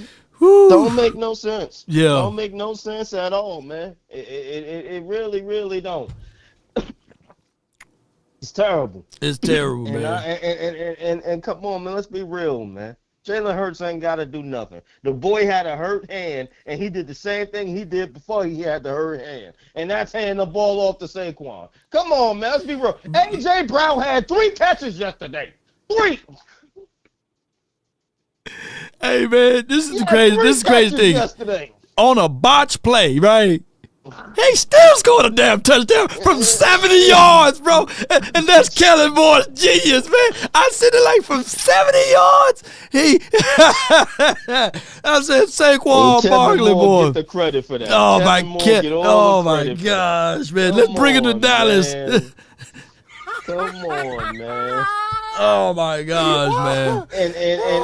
And I don't want to hear nobody. Let us get running game and let Dak Prescott throw his 150-yard game and his 100-yard game. I don't want to hear none of y'all say how Dak Prescott can't throw the football, because y'all don't say the same things for these other quarterbacks. Man. Jalen Hurts had 50 yards out the whole game, and y'all say how great he is and how amazing he is. But let Dak Prescott do that. Y'all down the man's throat talking about how he can't throw a 10-yard pass and he can't do this and that. It's sad how y'all eat your own, man. Man, it is keep preaching, man. Keep preaching, man, because it's crazy, man. And when I make the statement on who else, okay, who else in the postseason showed us something? It's crickets. You can't find me nobody else in the postseason like what Saquon just did. You know, like to a degree, people are not bringing this up, but without James Cook over there with Joshua Allen, I don't think that they win postseason games. But you see how it is. It's a complete team sport. But for the Cowboys, it's a one-man. It's a one-man quarterback. Game. Yeah, it's a one-man. It's the quarterback. And Stephen A. Smith would have said, "It's the quarterback." But Lamar Jackson, that ain't Lamar's fault. But, come on, man. That defense had something to do with it, too. You out there on the field, too, defense. What's going on? Man, come on with it, man. But three turnovers. Cowboys, it's Dak Prescott. Dak turnovers Prescott in the last 7 games. That's crazy in the postseason. 3 turnovers what we force on defense. We just seen the damn Washington force 5 turnovers. 5. They forced 5 of them in one damn game. Come on, man. It make no sense, man. It make no sense. But y'all go over there and glaze Washington, talking about how great their quarterback is. Forget that he got run game too. Forget that the defense had 5 turnovers, but y'all sit there and say, "Oh, it's the quarterback that changed the culture over there. It's just the quarterback coming in there." Man, stop it, man. Just stop. Man, I appreciate you for calling in, man. What else you got before I let you go, man? What else you got? Don't make no sense. And I'm gonna be real, man. I've been kind of holding my breath, man. But listen here, man. Stop putting these people at such high regard. Stop it. Oh man, he's that big of a man. He ain't gonna use the media. You got ears, right? Yeah. You got eyes, right? Yeah. What do you mean he's too big to use the media so that he can get a contract from Colorado? The man just did it. You talking about that? You talking about? Oh yeah. Stop thinking that people is incapable of doing stuff. He a man. Damien, yeah.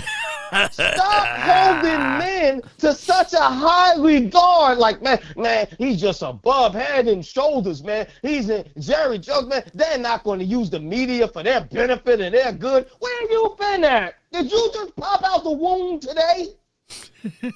Boy, you be on fire. Damn, what? God damn, man, like, what's going on here? Like, sometimes you can't just go off what you hear from Law or what you hear from the 4-letter networks. You got to go and do your own research. Oh, wait a minute. Wait a second. He in talks with Colorado for more money? And then all of a sudden he got a phone call with Jerry Jones? That's a head scratcher, ain't Give me it? my theme music. So sometimes when you like that's the truth. Oh my and you God. want me to tell you how that's the truth? Where's the interview at, Law? Now, the AD allegedly is blocking that processing from happening right now, you know. And then it would show not in good faith that the kids that's going to try to commit to Colorado, that their coaching is pretty much solid with them. So I get it. I get both of the arguments though. You're right though, 100 grand. You know, the interview will be there, but you can't do that on a college situation because either you in or you're not, you know. So you got these kids making decisions. Why leak the phone? You think that part was kind of, you didn't have to leak that. You didn't have to leak that part. But that's Jerry though. That's Jerry. You got to give Jerry that. No. Guess who leaked it? Who did? Coach Prime? Yes. He said he spoke to Jerry. He said if Jerry called, you got to take the phone call. Law, come on, Law. We both know what to do. Law, come on, man. I understand. Come on, man. Yo, I didn't know who leaked it. Now that dude changed some things in my mind. Right? What would be the point? Because got the Googles? Yeah. I didn't know who leaked it, but you know, but that do make me look at it differently. But I still say that, man, no one can bring attention to the Cowboys more than Jerry Jones and his whole saga, even if it don't go through, because most of the time they don't. Think about it. When do things ever go the way we want them? The Earl Thomas, remember that? The Earl Thomas, come get me. Jerry Jones want to keep the team in the headlines. So, keep our team in the headlines with the playoffs with this interview, and I'm gonna help you out. I'm gonna help you get the money that you're looking for from Colorado. So it's one hand wash the other. Yeah. So it benefits them both. This dude sound like the Odell Beckham thing all over again when they paraded him around and they took him to the game. But hey, you swatting out a lot of our goddamn hope over here because hey, it's very slim. We trying to say no to Kellen Moore, you know what I'm saying? And then a little no to Brian Schottenheimer, even though I get it because it'd be continuity with Dak Prescott and beyond, but it's a real terrible thing to be in at a Cowboys world right now because we got nothing to lean on. We got nothing to lean on. Nothing. I told you we got nothing. I didn't care if Prime would have got here. Nothing would have changed. No, that's bullshit. That's bullshit. That 100 grand. No. That's bullshit. That mean you gonna have to fight with that. No, come on, man. That's bullshit, man. You would have changed. No. I'm not listening to that, man. I'm finna bring in PVO, Lady Jessica in the building, man. Next, man, cause me and you gonna go back and forth with that one though. Hey, no, don't change, nothing change, man. We gonna get some change, man. Appreciate you 100 grand. Thank you for calling. Plug on what you been doing, man. Yeah, holla at me, man. Graphics. that damn couch that you created is a damn shame. Graphics Zone HD. I'm sorry, man. We ain't been able to add to the couch. Nobody, man. That damn couch is a curse. Hey, Law. Yeah, I was about to say that. Some people might be mad at you, Law. Ever since Law put the couch on the screen. Damn couch. But I guarantee you. Since Law put the couch on the screen. I guarantee you this. Law ain't never put a couch on the screen. He ain't never put a couch on the screen, and they were losing. Law put a couch on the screen, and they. Hey, but I guarantee you this 100 grand. I guarantee you this. Somebody's getting on that couch this weekend. Yes, sir. Who goes? Somebody finally gonna be on this damn couch. Emotional damage. Somebody got to come join us on this couch, man. Hey, appreciate Get that you. popcorn and all. Somebody going to be on that couch. And then after the damn Super Bowl, somebody else going to be on the couch with us, too. Because Pat Mahomes and Joshua Allen, one of them two. Yeah. Appreciate you. Appreciate you 100 grand, man. Yeah, 100 grand. Oh my gosh, somebody getting on that couch, man. You can book it. You can guarantee that somebody's getting on this couch. It is right, David J. He states here, and before we read this, man, come on, David. I know you got a little few more. Come on. Take the money out. All of it. All of it. Come on. You're stalling. You're wasting my time now. Come on. Come on. Stephen Jones is more of the problem than Jerry. Last offseason, the man saying that CD needs 30 touches a game. And people wonder why Dak was forcing the ball to him. Stephen Jones demanded it, you know. Yeah. You ain't lying. You ain't lying at all. Oh, my goodness. Oh, appreciate my you. Goodness. It is you. Yeah, you're right. All right, we got on the horn from the 903. We have Lady Jessica, we have A. Lou, and then we have D from D.C. What's good with you, lady? Hello, Long. Hey, everybody. Yeah. Congratulations on your kidney, my guy. Long, I did a video before church yesterday. I've been saying this. I've been telling this. Been saying it. The Joneses are the problem. Quit bashing our quarterback, who is a dime quarterback. This man went down, and every time he go down, this man went down up there. And you want to talk, well, we was already this and that. Well, okay, he kept getting hit too, wasn't he? He kept getting knocked on his behind, didn't he? Come on, what did the O-line do for our quarterback besides got him hurt for the year? But yet you want to blame this man. When he first came here, who did we have before he came here? When Romo went down every time. Every year with Romo, it was 8-8. But yet you want to praise him? And what did he do the whole 10 years? We didn't have nothing with Drew Bledsoe. We didn't have nothing with all the other quarterbacks before Jack got here. But yet you want to keep disrespecting this man and trashing him for what other players are not doing and for what the owners are not doing. It is the owners' problem, the reason why this team has not got anywhere. What happened with all the other time after Jimmy Johnson left? It's been down ever since we lost that great coach we had. Because that coach didn't take no mess. That coach was not on the culture mess. He got in here what this team needs, and that's how we got those Super Bowls with Mr. Jimmy Johnson. We need a better coach. When Zeke was here, what did he say? If we change the plays, in the interview, he said we change the plays, they get mad. I tweeted that on Twitter, and they did that. They took what I said in consideration and changed up the plays when who messed us up? Kellen Moore. When Cooper spoke up about Kellen Moore, what happened? What did Jones show us what Jason Witten did and went off on Kellen Moore? What happened to him? He retired. But yet you want to keep disrespecting the very person we need. When Cooper Rush was out there, what did he do? Why our team not still playing? Huh? Why our team on the house at the couch? Huh? Jerry Jones, his son. Ego and pride in the problem. Like I said, get up off my quarterback. Because without Dak, this team would not be that far.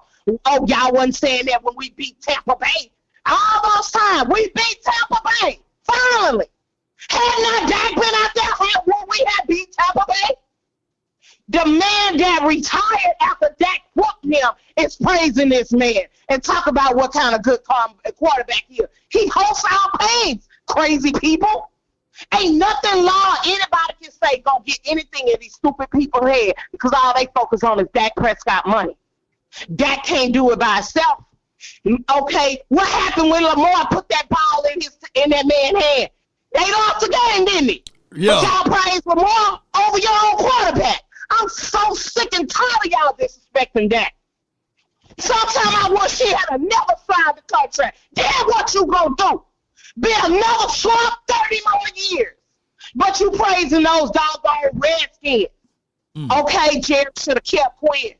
Maybe we will be here playing our chance to get the Super Bowl finally.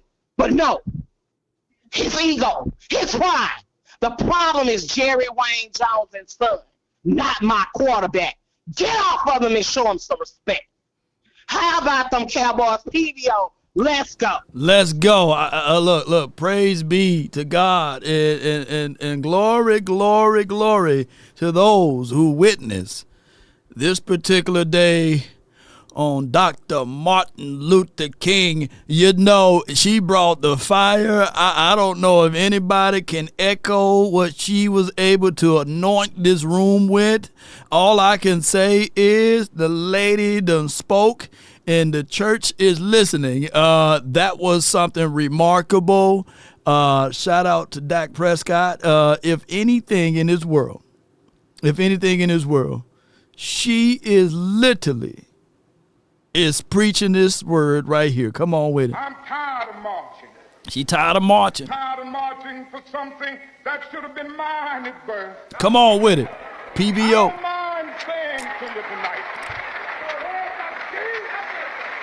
Come on with it. I don't mind saying to you tonight that I'm tired of the tension surrounding our day. I don't mind saying to you tonight. Come on. I'm tired of living every day under the threat of death. I have no martyr complex. I want to live as long as anybody in this building tonight. And sometimes I begin to doubt whether I'm going to make it through. I must confess I'm tired. Boy.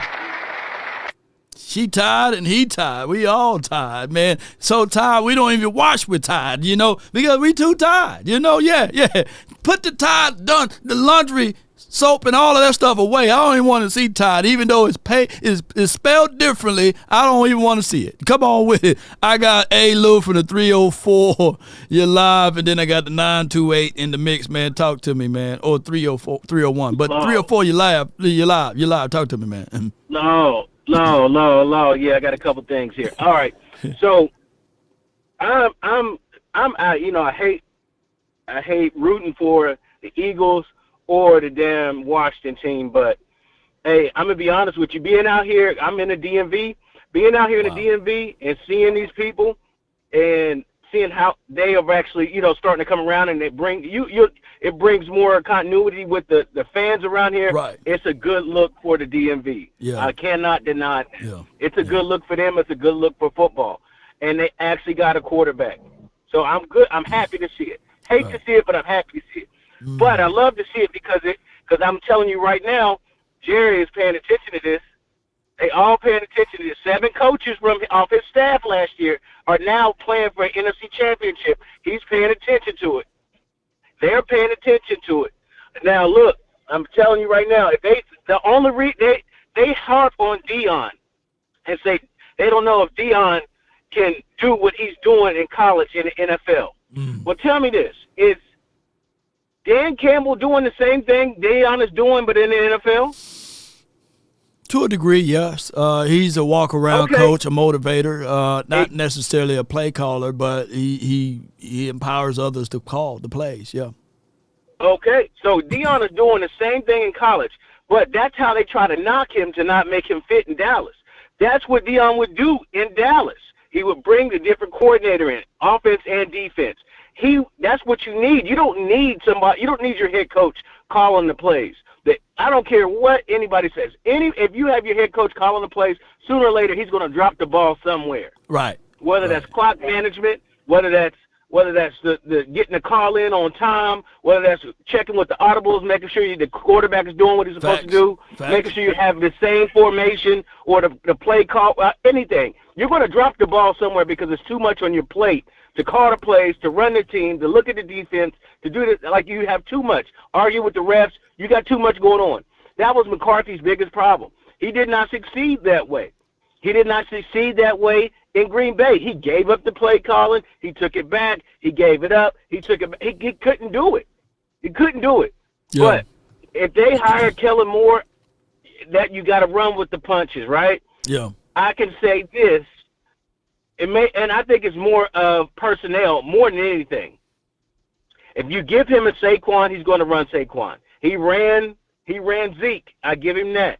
But I think he's learned his lesson. I don't like his, 15-yard button hooks.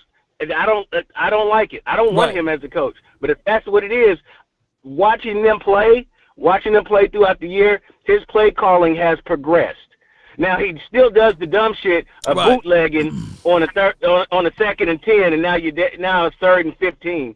That he still does that dumb shit. He still has it in him. Well, let's say this though. Let's say this. I hate to say this, but let's give them flowers. They got the number 1 defense, right? And that's complimentary. Oh yeah. Yeah, and then you control the clock. That's complimentary. So you have a fresher offense, right? And you running the ball with Saquon Barkley, even on a busted play, you can score from 70 yards out. That's beneficial, right? So the less chances, like Detroit Lions, they gave Goff too many times to mess it up, right? Less chances of Goff making those mistakes. You win that game. All you had to put the ball in the belly of my guy, Roll Tide Jahmyr Gibbs. Even though you're down, you can still run the rock on the Washington team. And we saw that. We seen Rico, Suave Dowdle run all over the Washington team. And my guy, Cooper Rush, was able to win that game. So it's just crazy. It's just crazy, bro. Yeah. If you watch the Lions, that is exactly what we would look like in the playoffs, because they try to put everything on the quarterback, and you can't do it. Can't do it. Complimentary football is only going to win. And also, you got to draft a quarterback.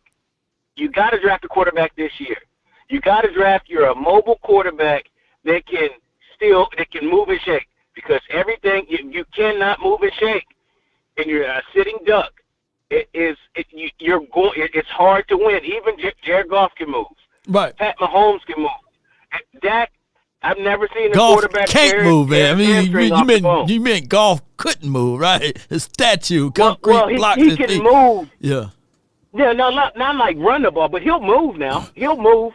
He's agile. Not saying that he's going to run and get a first down, but he can move out the way enough. Now, what you're looking for is pocket presence, being able to slide around in the pocket and get the ball out, and that's what we saw this season on the latter end of, even with Matt Stafford. We know his legs wasn't there anymore, but he had pocket awareness. He was able to slide around and still get the ball out. Granted, if the snow wasn't there, we'd probably be talking about L.A. versus Washington. Or if the situation was differently, it should have been Detroit versus L.A. But, that's neither here nor there. I can say this with 1,000% truth. The Cowboys' issue with that front 5, the offensive line, been a very much thing that we had issues with Dak Prescott.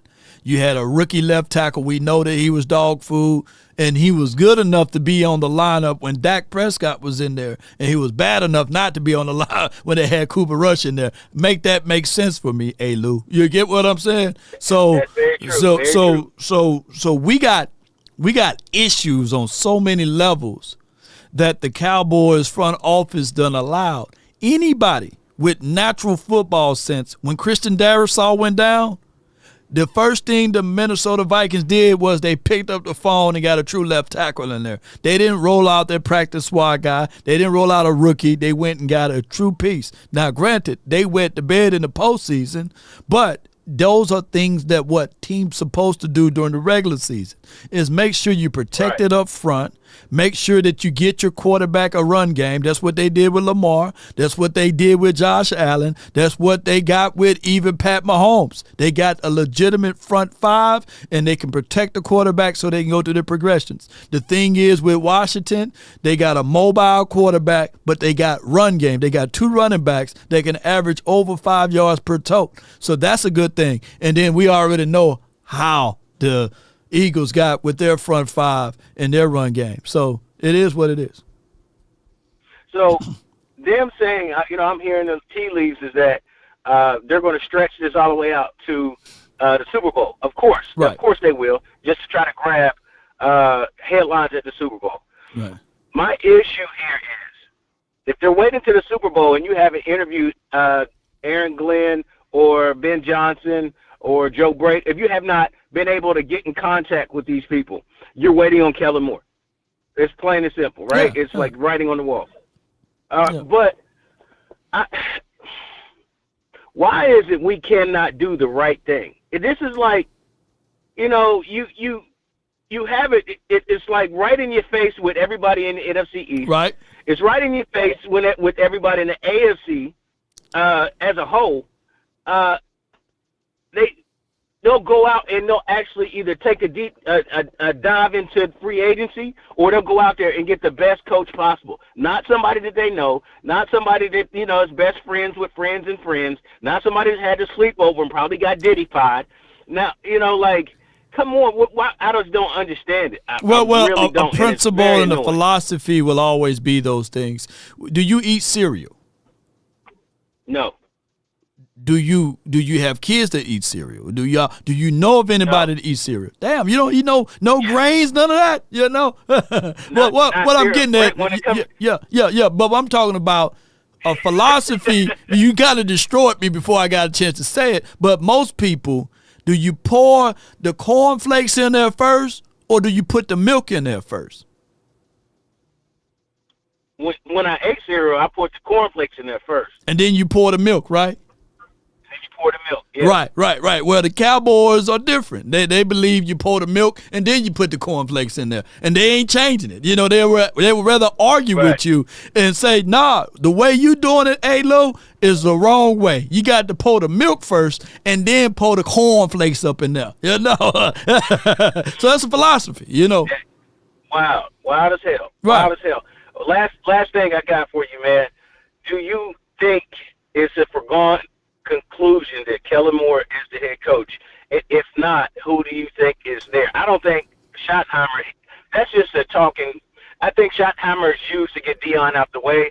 I thought Deion was the right. I think he's still the right choice between him and Aaron Glenn.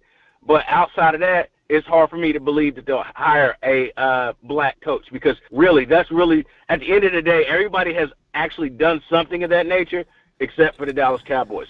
Yeah, it's a lot of stipulations with that, and this is nothing to deal with like races. You know, this is more about comfortable. Right. You know what I'm saying? Like, shoot, right. You know, if I get a job somewhere and I got to hire my staff, you're going to see Twin, you're going to see probably Sky, you're going to see Big Game James. And I ain't racist. I'm just going to hire people that I hang out with. You know what I'm saying? I might throw in a Jeff Kavanaugh and Brian Brown and say, hey, Brian, come on, man, I need you on this. But my first go-to choices are going to be who I'm comfortable with. That's just how it is. Right. And people fail to realize that these billionaires are the same way. They want to be able to have sleepovers at their house, and who comfortable? Shoot, they invite me over there. I might go live in the living room. They be like, hey, Law, what you doing going live?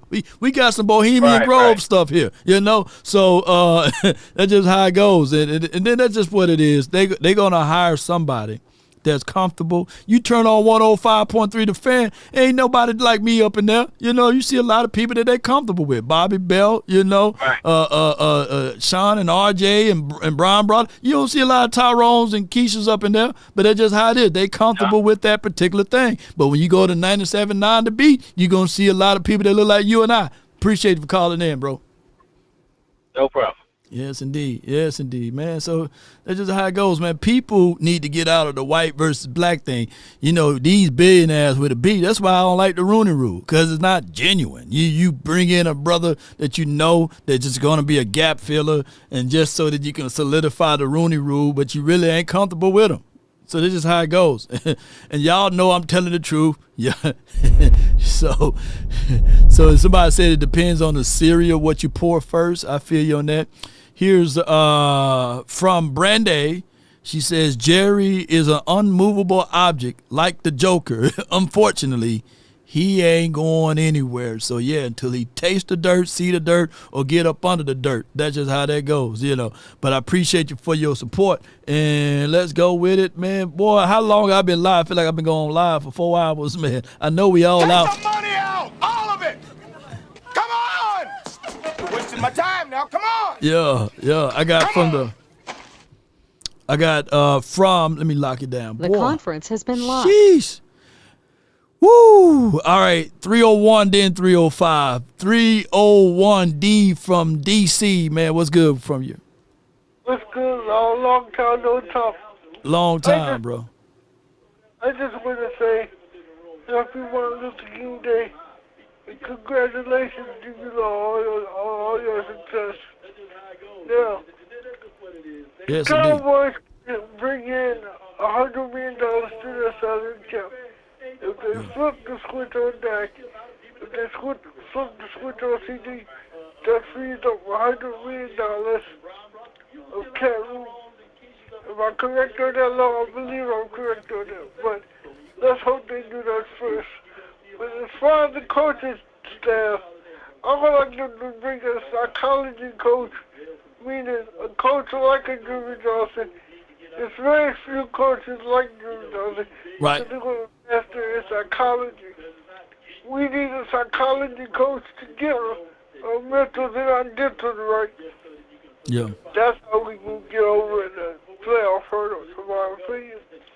Now, with Kellen Moore, he brings comfortability with Dak. It's on the bar side cover. But we need a coach that doesn't get his speaking tight with the pressure's on. Meaning, we need a coach that's calm and cool and can think under pressure. I don't know who that coach would be.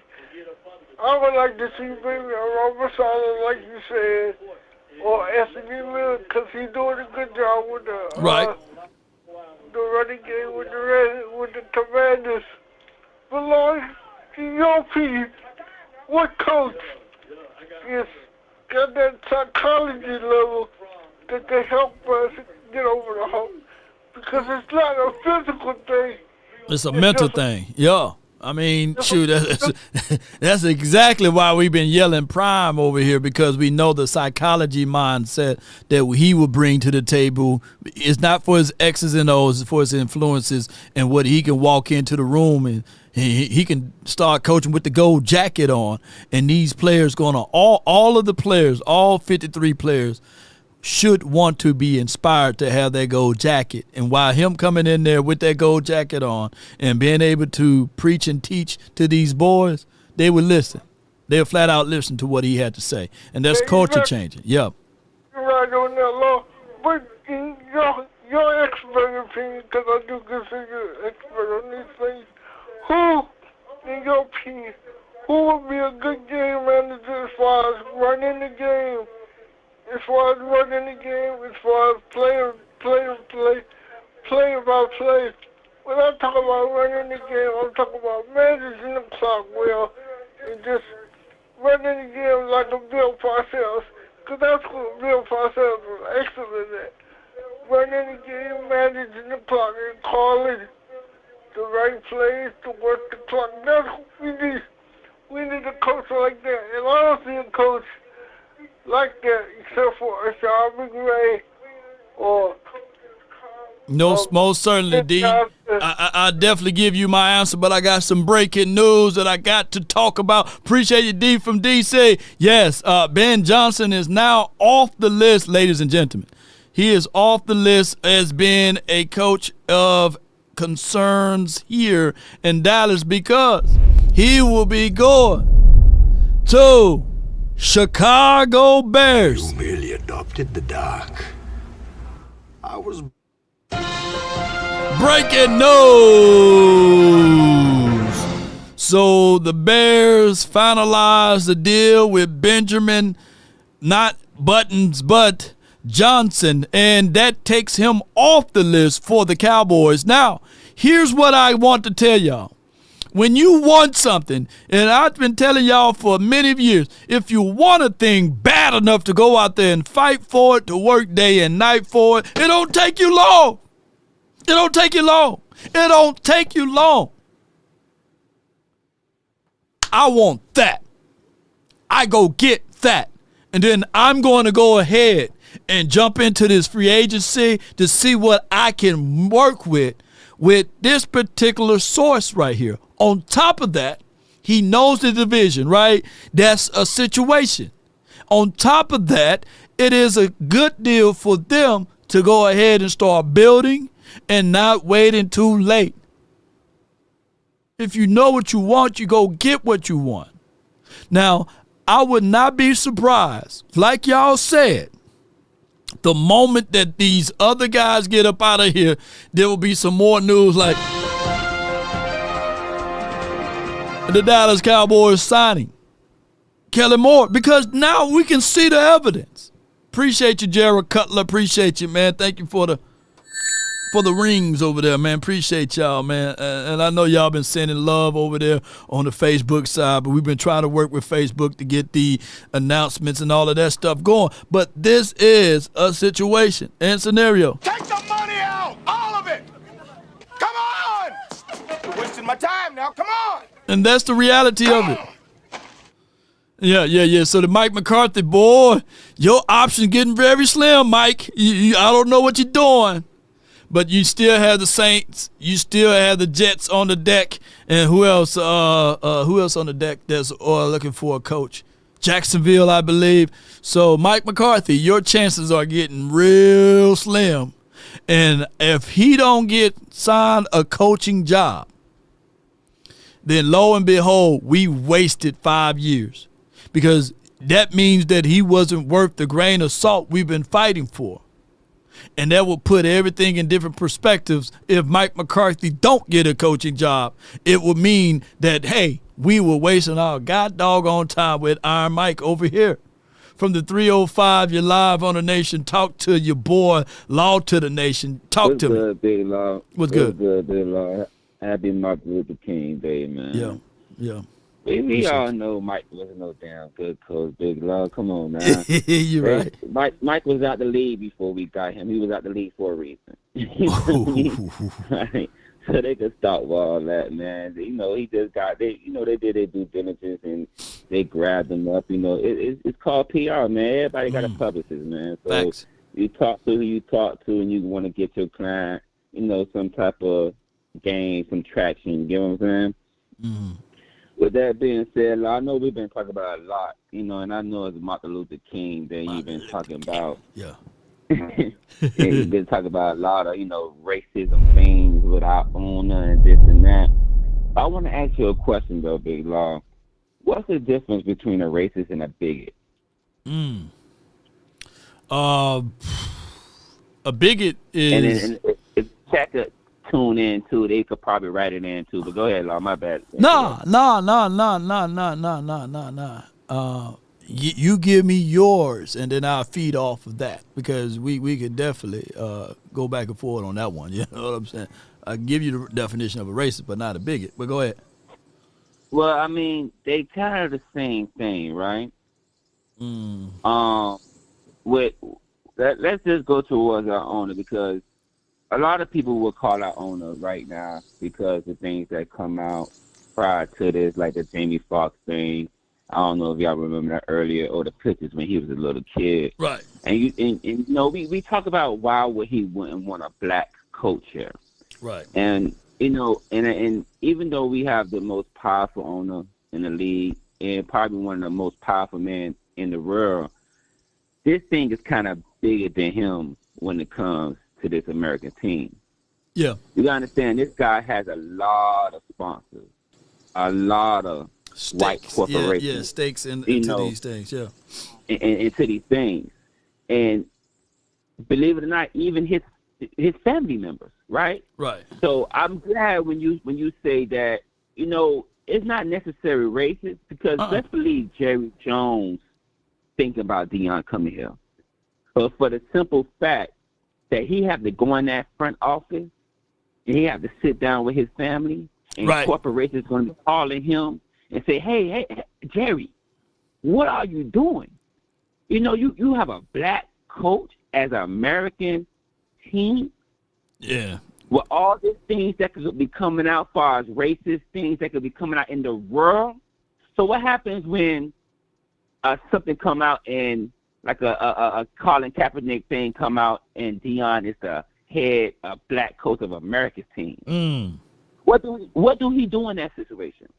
What happens when a cop kill a black innocent kid this year? Because we know it's going to happen.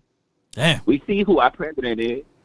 All those racist things that's happening right now, you think they're going to have a black head coach as an American team?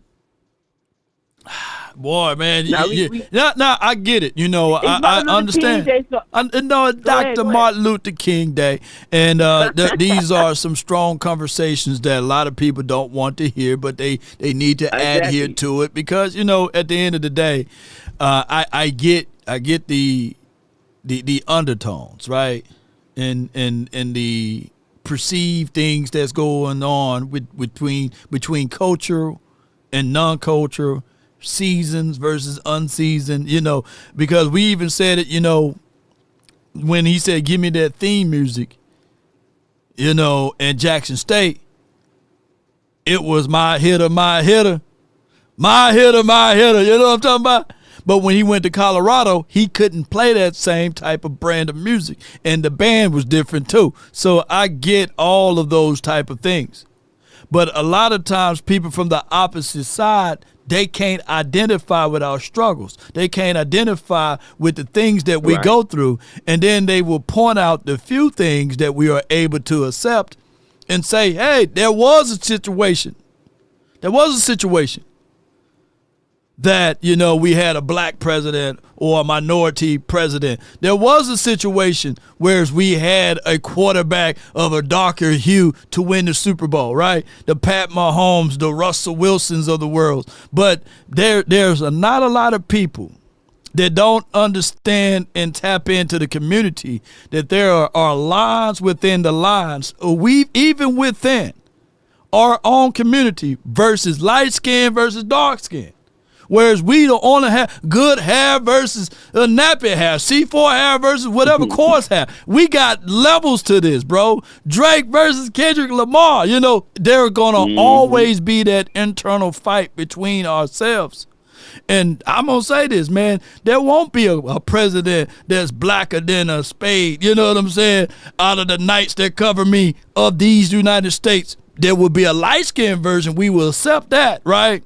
There won't be multitudes of crazy sponsors for Lamar Jackson to go on there with a Pooh Shiesty mask with gold teeth and slugs in his mouth. There's not going to be a lot of people saying, yeah, we like that image.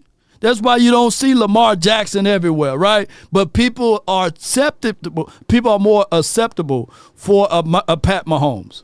People will accept to a degree a lighter hue of, dare I say, a Dak Prescott. But people from the outside looking in, they only see, that's a black quarterback, he made it. Like, nah, we know what black, like a Doug Williams black. You win a Super Bowl, then the next year they find ways to get rid of you. You know what I'm saying? So, yeah, to a degree, there will be people that support Jalen Hurts and his mission, because I get tons of letters all the time saying, hey, Jalen Hurts a real one, based off of the one that he's married to or finna get married to, right? You know what I'm saying? So there's different, there's different levels, like a Dr. Umar level to this thing, right? Even with that.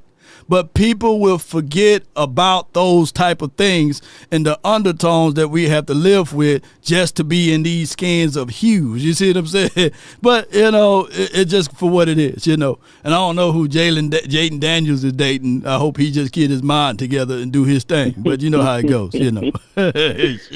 So that being said, like I said, I don't want to go to, you know, I don't want to make this that type of show, but I'm glad we have that type of show, right? Because we could go anywhere with it, and I'm glad the fans was going all over the place. But, you know, us as fans, especially black fans, which probably, you know, I'm not going to say it's either or, you know, because you have a lot of white fans too. And this is not a black and white thing. Right. And white fans, if they know something, or, you know, your white media, if they know something, well, this is 2025. It's time to stand up. The reason why they talk about new media, the way they talk about new media law, is because we can do anything we want to do. You can't control us. You can't control us. I don't care how many black analysts the Cowboys, you know, put into that thing. I believe they want to say things, but they can't say things. About the Jones family. You get what I'm saying? So I'm sitting back and I'm looking at it like, hey, don't get me wrong. Jerry is thinking about Deion. There's a lot that comes with Deion, like you say. Can Deion come over and sleep over? Yeah, he prime time. I can put him in the yard, but can he come in the kitchen? Can he come in his living room? No. You get what I'm saying? Yeah, certain rules. We can't say I love jokes. I love, slavery jokes. We say, about, the guys on the field around prime time. Right. You get what I'm saying? So we have to look at all that situation, and that's why I do believe, it's going to be Kellen more when it comes to this thing. Because, it's familiarity. They know him. Yeah. They can do the same things they've been doing over and over. Yeah. What Kelly gonna do? He don't care. He's gonna be happy that he has a job. Yeah. You get what I'm saying? Yeah. He's gonna be happy that he got a job. Yeah. So that being said, man, I know. I ain't trying to take it that way, Law. No, you good, man. You took it there, and then we stayed there. But it is what it is, and I hope that people can see this. But man, in reality, man, that's why I try to use my stance on things like. I don't like the Rooney Rule. I don't like the affirmative action. I don't like using things as crutch, or I don't like to say he only lost because he's a brother or these sorts of things. Like everybody blessed with the 24 hours, right? And everybody should know that there are different levels of stipulations. You know what I'm saying? And that's just how it goes, unfortunately, bro. But I appreciate you for calling in from the 305, dog. Keep it live with us, man. And thank you, bro, for your support. Nah, thank you for always picking up, Lord. Thank you. No doubt, man. That's 305. Keeping it live with us, man. We got a super chat. Appreciate you, man. Come on with it. Take the money out, all of it. Come on. Too cool. Wasting my time now. Come on. He states that Ben Johnson just accept the Bears head coaching job for the $2 super chat. Yes, we did talk about the fact that, he did accept the job there. He should do wonders with Caleb Williams. He got a quarterback that can sling the ball all over the field. I don't know if they still have DeAndre Swift. They're going to have DJ Moore. So he going to have some weapons. Yeah, he going to have some damn weapons over there. So maybe they do the same thing that Washington doing right now. I think that he got a more athletic quarterback than what he had out of Goff. I know Goff probably pissed him off in that game, and he should do some good things there. We'll see. We'll be following the Bears process here, and good luck to the Bears until we play them. Now, what we also going to be watching and looking is where Mike McCarthy is going to go. I got from the 214, that boy Chris. Talk to me, man. Hey, what's up, Law? What's good with you? How you doing, man? Hey, man, all is well. Can't complain, bro. Good. I was gonna bring up this point as well. I know some people, they may take this the wrong way, but I promise you, it's coming from a place of love and thought. I honestly think that I'm gonna say probably in like another year, or we could do it this draft. We may have to start thinking about Dak's replacement. Not because I think Dak can't get the job done. I'm more so thinking about his health. He's not getting any younger. Yep. I definitely don't want to be like the Browns or the Jets, to where like they just lost their dude and we don't have anybody. Because I'd be damned if I have to go back out here and watch Cooper Rush. No. Well, the thing is with all of this is that the Cowboys are in position to every year. If I'm the Cowboys, I'm drafting a quarterback. They got 10 draft picks for this season. So you draft a quarterback. You go into free agency, you will and deal, you bring in somebody. Stop trying to rinse and repeat the old stuff. You should always be looking like we should have seen more of Trey Lance. Out of this whole entire process, we should have seen more Trey Lance. Everybody, look, people acting like Cooper Rush is 24, 25. He's the same age as Dak. We know who he was. So the Cowboys should have. They spent $5.5 million on him this season. They burnt the draft pick. They should have been utilizing and using as much as possible a Trey Lance. I get it. I understand that the whole culture thing with the Cowboys and what they wanted to see from a preview, because it goes back to what we've been talking about. But there's a whole nother conversation. But they should have at least put in Trey Lance because that would have been the logical thing, right? And on top of that, that's water under the bridge now. Trey is gone. Cooper Rush is gone. No contracts for the foreseeable future. But don't come into the 2025 season telling us it's going to be Dak Prescott and the guy that we picked up, what's his name, at the tip of my tongue, from Virginia. I forgot his name. Damn, his name is tip of my tongue. But don't run him out because that's more of the same. You know, so go into this thing. What's this damn guy? What's his name? Will Grier. Yeah, don't run out Will Grier. Will Grier. And we already seen Will Grier's storyline if Dak Prescott goes down, right? So you draft a quarterback, you go into the free agency, and if it's somebody, give me a Joshua Dobbs, give me the damn Jameson Winston, give me anybody that's new, right? That you can take $2 to $3 million for. Give me Tiny Hands. What's the guy name that played for the Detroit Lions? They picked him up at the end. Give me somebody else is what I'm trying to say. But don't give us the same. And still draft the quarterback, by the way. Yeah. Yeah, I mean, hey, chat, don't shoot me. I promise you, I ain't no Dak hater. No, you spitting the truth. Yeah, you spitting the truth. Yeah. Oh, yeah. And one last thing.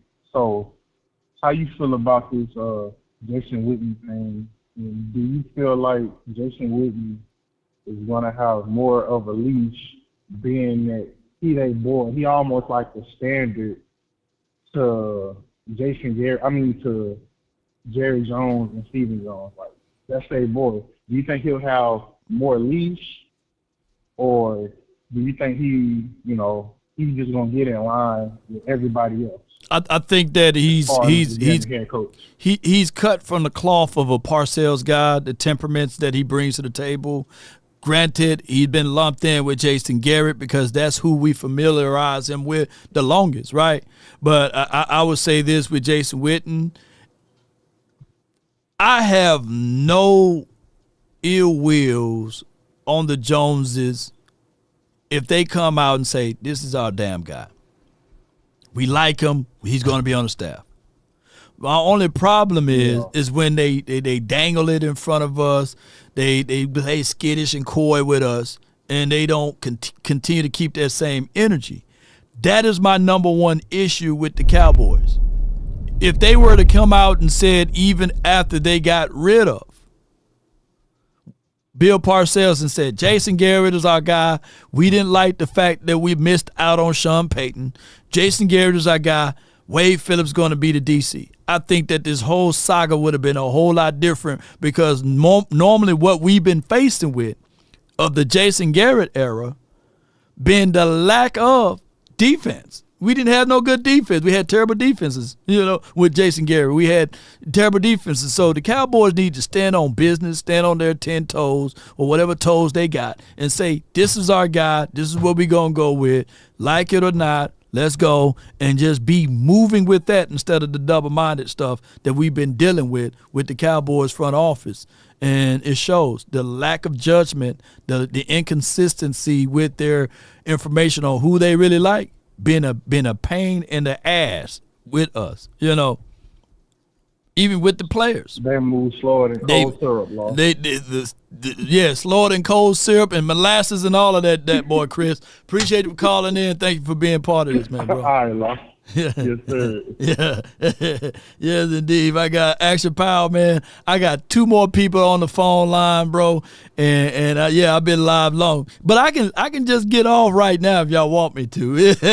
I've been live for a long time, and there's been no weak spots, man. But 254, you're live on the Nation, brought to you by FrenkelFirm.com and Underdog. Talk to me. Hello, Mr. Law. I just had a couple of quick points here. As far as our draft goes, I think that we need to ask more from Will McClay. At the same time, we give him a lot of praise with draft picks, but a lot of these draft picks lately haven't been hitting. So he needs to really get us a better draft going forward. I do think Dak is a baller, just like Ms. Jessica said. Only problem is he works for ownership that every year seems to take something from him, unlike a lot of other quarterbacks. As far as Kellen Moore and Dan Quinn, I just think the media likes to troll us. I would ask Cowboy fans, just don't forget about those two guys when they were here in Dallas. Our offense didn't look very good. Our defense couldn't stop anything.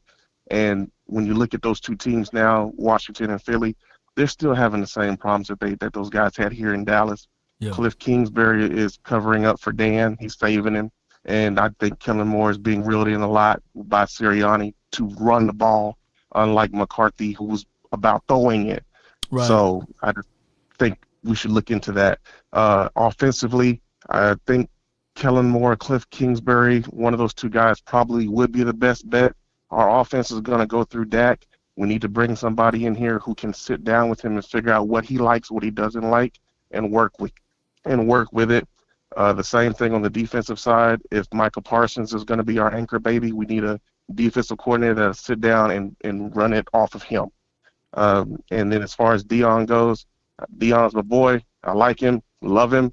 Right. I just think he's too about his kids. And in the professional sports, I need you to care about 53 guys, just not 2 guys. So thank you for your time. Yeah, have a good one. Man, that was a very precise, great call from my guy right here. No loose ends with that. I'm trying to figure out where I can push back on that argument, but I really, really can't. What is our record versus Cliff Kingsbury as the head coach for Cardinals, right?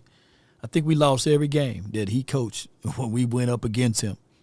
And I'm forgetting the fact that, the Washington team still can't stop the run. And like he said, the offense is the driving force of that. And, man, we got a big super chat. Come on with it. David at JFK MLK $50. Our truth will march on MLK. On Prime, his Colorado teams were undisciplined, couldn't stop the run or run the ball. Doc Attack touched on it, yet no one seems to be talking about this. And what about Zimmer has HC, BC? Because Parsons spoke highly of him. Okay. Take the money out! All of it! Come on! Yeah. Wasting my time now. Come on! Come on! That boy said, come on. Yeah, David, man, appreciate you so much for the love, man. Hey, and, I will say this. I ain't mad at you.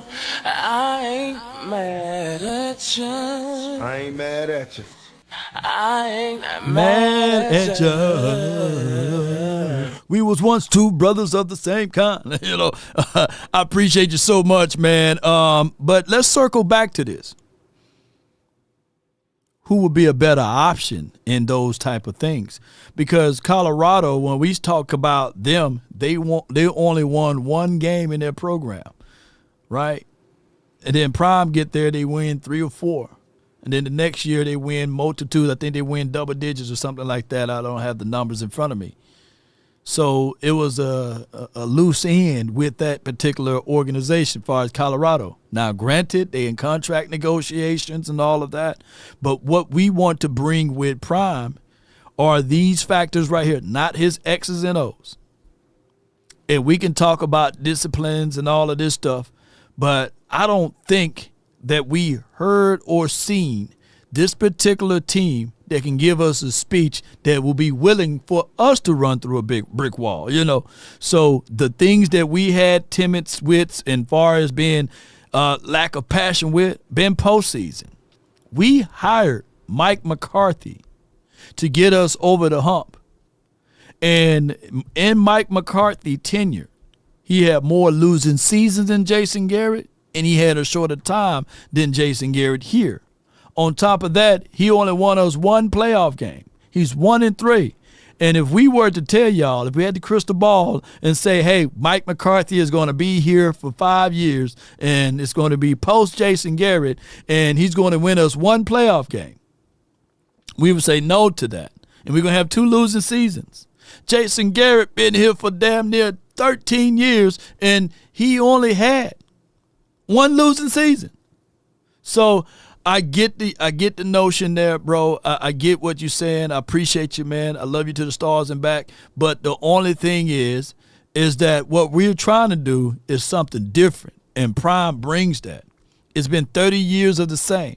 So either that's going to be on the coaching card would be Kellen Moore, Schottenheimer, in hopes that they bring back Mike Zim. So what we're trying to do is just shake the house up a little bit. I don't know what Prime would look like as a coach here on the National Football League level, but I guarantee you it probably would be better than what we've seen out of a Kellen Moore, a Brian Schottenheimer, or whoever, So those are the things that I'm looking at. And I get it, it's going to be something new. Some reporters he gonna rub people the wrong way. He's going to talk bad about certain players, that they're not dogs and these sorts of things.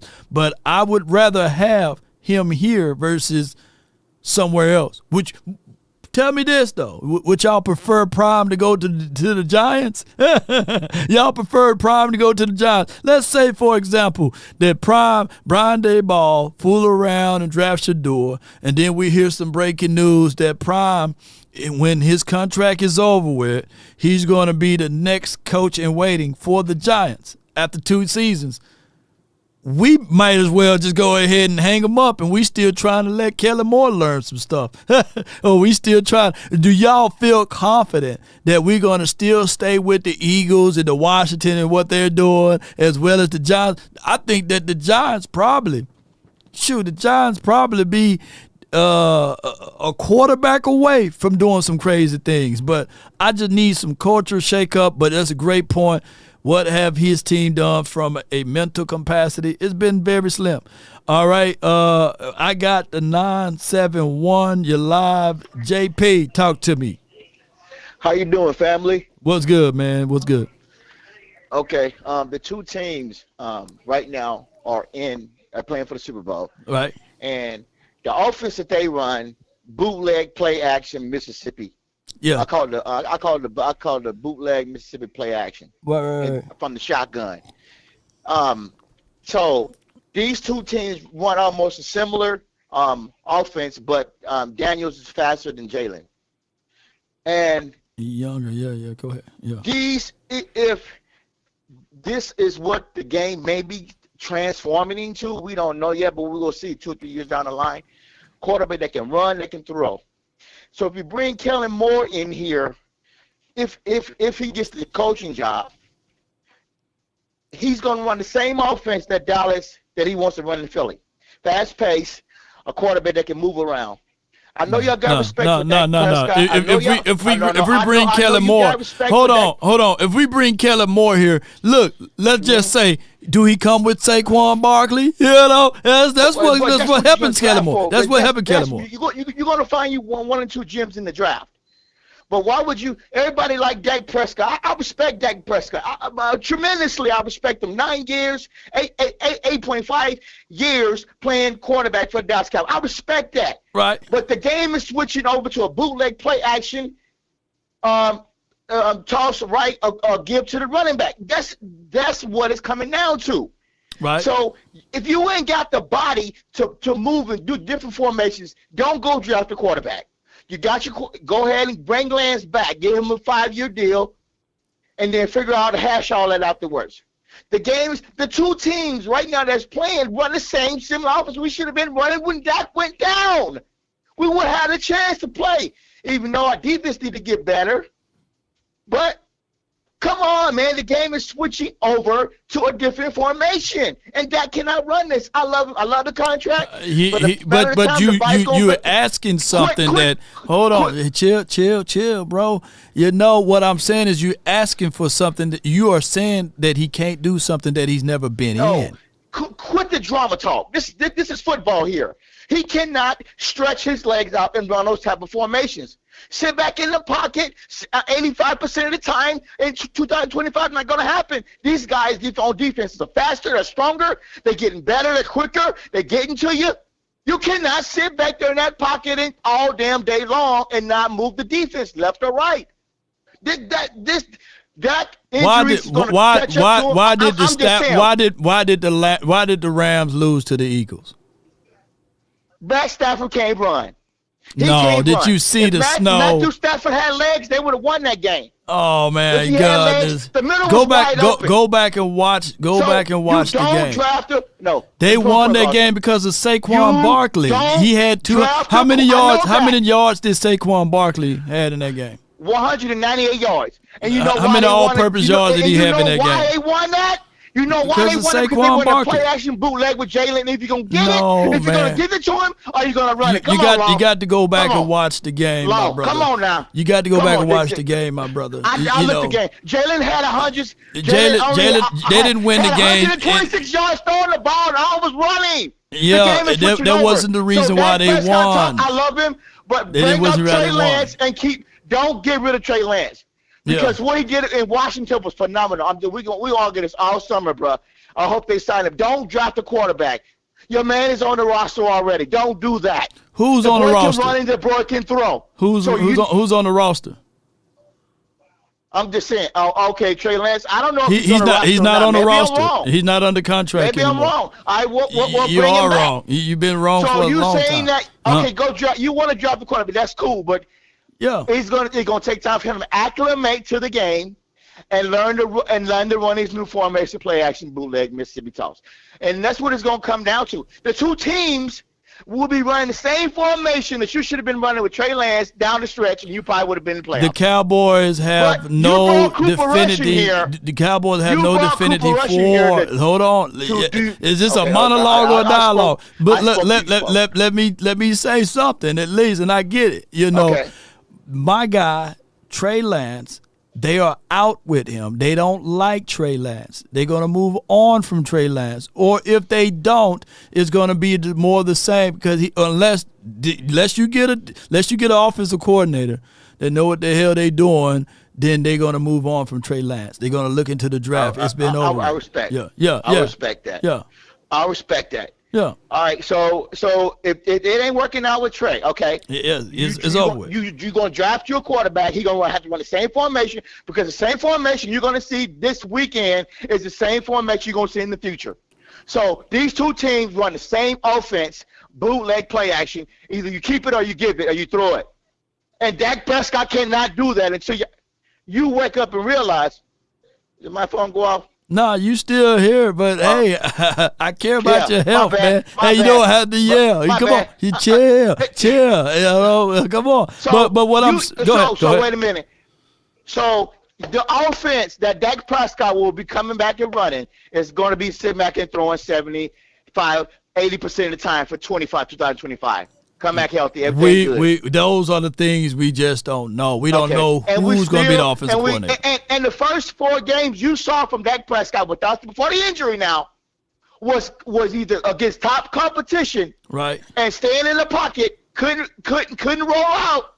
The only thing you can throw is dink and dunk, and then screens to the and he looked like dog food. Yeah, we seen that when we talked about that. You can't move the defense. And it could be, like I said, he was in a walk-in booth. He was in a walk-in booth a couple of days before the game versus Cleveland Browns. Yes or no? Yeah, and then my guy Johnny Blue says, "How did Dak Prescott tear his hamstring?" Is a super chat. He says, "Running the ball." Here's the thing, though. Here's the thing: the NFL been all enamored about the quarterback running the ball and getting out there and inside and these sorts of things. And Pat Mahomes, he does a great job of scrambling. He's one of the better guys of eluding and evading. But I'm old enough to remember until they got that offensive line together, Pat Mahomes looked very pedestrian. You remember that Super Bowl? You remember that, right? Yeah. And they said, you know what, the following year, they went and got that offensive line. So what I'm saying, and I'm not advocating for the Cowboys to get another offensive lineman, but what I'm advocating for this team to do is give Dak Prescott run game. Hear me out. I know you're ready to go on a tariff, but hear me out. The quarterback that you say that can't do this and can't do that have an unbelievable record when the running back averages over 5 yards per tote. Now, granted, that is a lot to request from a running back. But what if I told you that the running back for the Bills is doing that right now, the 2 running backs for the Washington team is doing that now, and as well as the running back for the Philadelphia Eagles is doing that right now. So I think that if you can put run game into the picture, you can have some great things with Dak Prescott since you got him under contract. So you're going to dismiss Rico Dowdle, basically what you're saying. So You're dismissing Rico Dowdle. You're saying that the Mighty Mouse, he looked damn good when he played with Trey Lance, and then Rico looked damn good when he played with Trey Lance. So you're dismissing those guys. All right. Okay, so cool. let me interject because hold on because I got to, because you said that I'm dismissing and I got to interject right here, JP. So you just said hold on. You said Rico was not irrelevant to the running game. Let me interject. He got 1,000 yards. Okay. Let me interject. Rico wasn't averaging the way he was running in the first 4 games. On top of that, the strength of schedule dissipated. He wasn't going up against top 1. He wasn't going up against top 5 or top 6 defenses. Now, Rico is a real good back, but he is not under contract. The Cowboys going to have to sign him to a contract. On top of that, hear me out with Rico.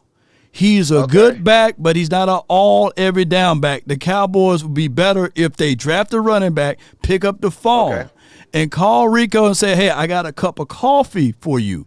But they shouldn't go into this offseason saying, based off of what Rico did against the Washington, the Giants, the Carolina Panthers, and the Bucks, that we're going to sign him to a multi-3-year contract and let him be our lead back. Let's not do that. That would be an epic mistake. Let me ask you a question.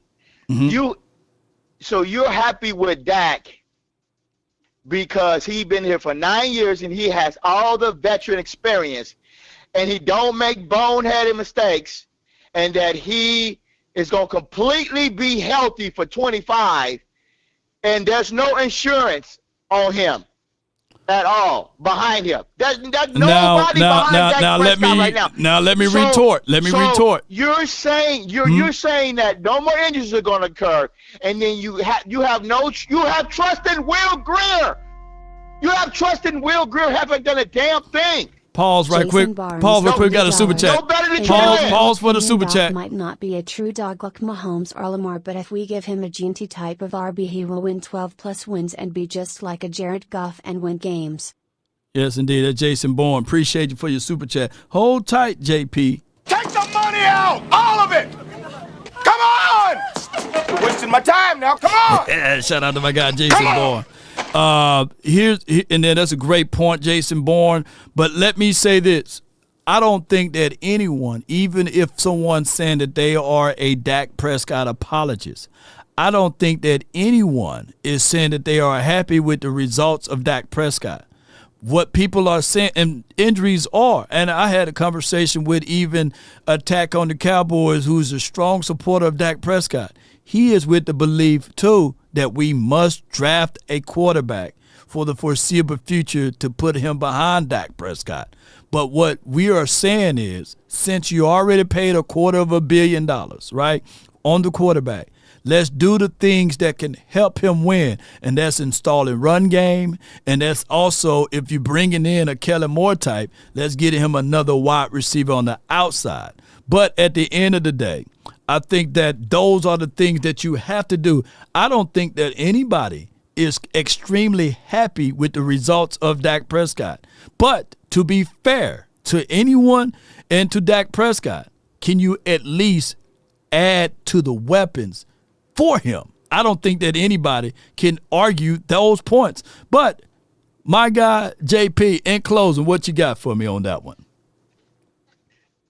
Did we go get Cooks? Did we go get Turpin? Did we get all the weapons that he needed on the outside? Where did they find Turpin? Where did they find Turpin? And we had Cooper and traded him away because he talked shit about Dak's arm. Who said that he talked? Hold on. Who said that he talked bad about Dak Prescott? I heard saw a clipping that came out. Amari Cooper said he can't throw. You've been misinformed. You've been misinformed about that. Prescott went in the office and he told him he wanted traded and he left up out of here. Us moving forward. Look, man. All I see, the facts will be this coming Sunday. You got two of the offenses that run almost similar plays. With the quarterback that we have now, well, not on the roster, Lance. If we can get him signed soon. You want to tell me you trust a quarterback coming up from the draft who don't look too good? Because I've seen a lot of bowl games and I've seen a lot of drama. Are we going to stay stagnant in this offense for the next 4 or 5 years? We don't know who the offense is. No. You had your point. Let me speak mine. We're going to continue to drop him back 85% of the time, throwing with a new wide receiver. And he had Cooks, and he had Turpin, and he had Ferguson. And you can't move the pocket left or right. It doesn't make any sense. They're throwing tomatoes at you, JP. JP, all I ask. How you move forward? You saying that Dak Prescott need run game to get to the NFC He Championship? do. All right, who don't have run game right now? Name me one. Name me look. Name me one quarterback right now that's in the postseason that don't have run game. Jeez. I mean, God, no. Man, I tried my best to deal with you, JP. But you're not making sense, you know. Oh my gosh, man, you're raising people's blood pressure over here. Cooper thanked Dak for reviving. Thanks Dak for reviving his career. Yeah, I mean, I get it, man. But you know, JP, man, you got to chill, bro. You got to chill, man. They throwing tomatoes at you and everything. My number one thing is, no one buys a new car, drive it off the lot, and then try to return it back to the lot and say, can I get my money back? No, it's your car now. And you got at least a minimum of 4 years left with Dak Prescott and his new car payment. So what you got to do is make sure you get a better driver and you get better pieces that you can add to the car. That's where we at, unfortunately. Now, you can try to trade the car. Oops. There's no trade clause in this particular contract. It is easier to go into this draft and say, hey, let me find a Genty. Let me go find a Marion Hampton. Let me go add more pieces to it. That's where they at. But JP, yeah, one more time on your way out, man. Let people know where they can find you at, my Mississippi brother. No, my Mississippi brother, go ahead. Yeah. Hey, find me on the Phoenix JP show. I will be going live this afternoon around 3 o'clock, so tune into that time. Follow and like and subscribe. Hey, I respect your decision. I hope you respect my decision. I'm just seeing different things. I'm just seeing different things, different way. I'm hoping people like wake up and realize, I mean, what the game is coming into, and if I'm wrong about the Dak thing, I'm right. Dak's a decent quarterback, but I'm not saying that he is the man for Dallas. But we'll find out, though. And if it works out, it works out. Then I will apologize. I will call and say, I apologize. I'll tell everybody that I'm sorry. But if it does not work out, and we've been holding on to glory for all this time, we will find out more in the coming year and also this 2025 doing training camp. And then I will be kept on him for the next coming years. And we will find out more. So if it does not work out, and if it's just and things switch over and they want to do something the offense a different way, I do want to apologize. I want you to apologize to me and saying, hey, man, we should have switched over. I respect. I love you, man. Brookhaven in the house. I'm just saying, bro. Nah, man, I feel you, man. But I thank you for calling in, bro. Appreciate you, man. Hey, Brookhaven in the house. Hey, love matches. It's just a debating thing. I'm on here to debate. I'm just telling you what I see and what you will see in the coming years. No doubt, man. I love the show. Hey, check me out, Phoenix JP show. Hey, love you guys. Peace. God bless everybody. Yeah, appreciate you, man. I know that people are hearing this, man, and they're saying, man, goodbye. I'm so glad that we can all say now, Fred last. Thank God, because a lot of people, man, we were looking at this stuff, man. It wasn't even a debate. It was more of like a monologue.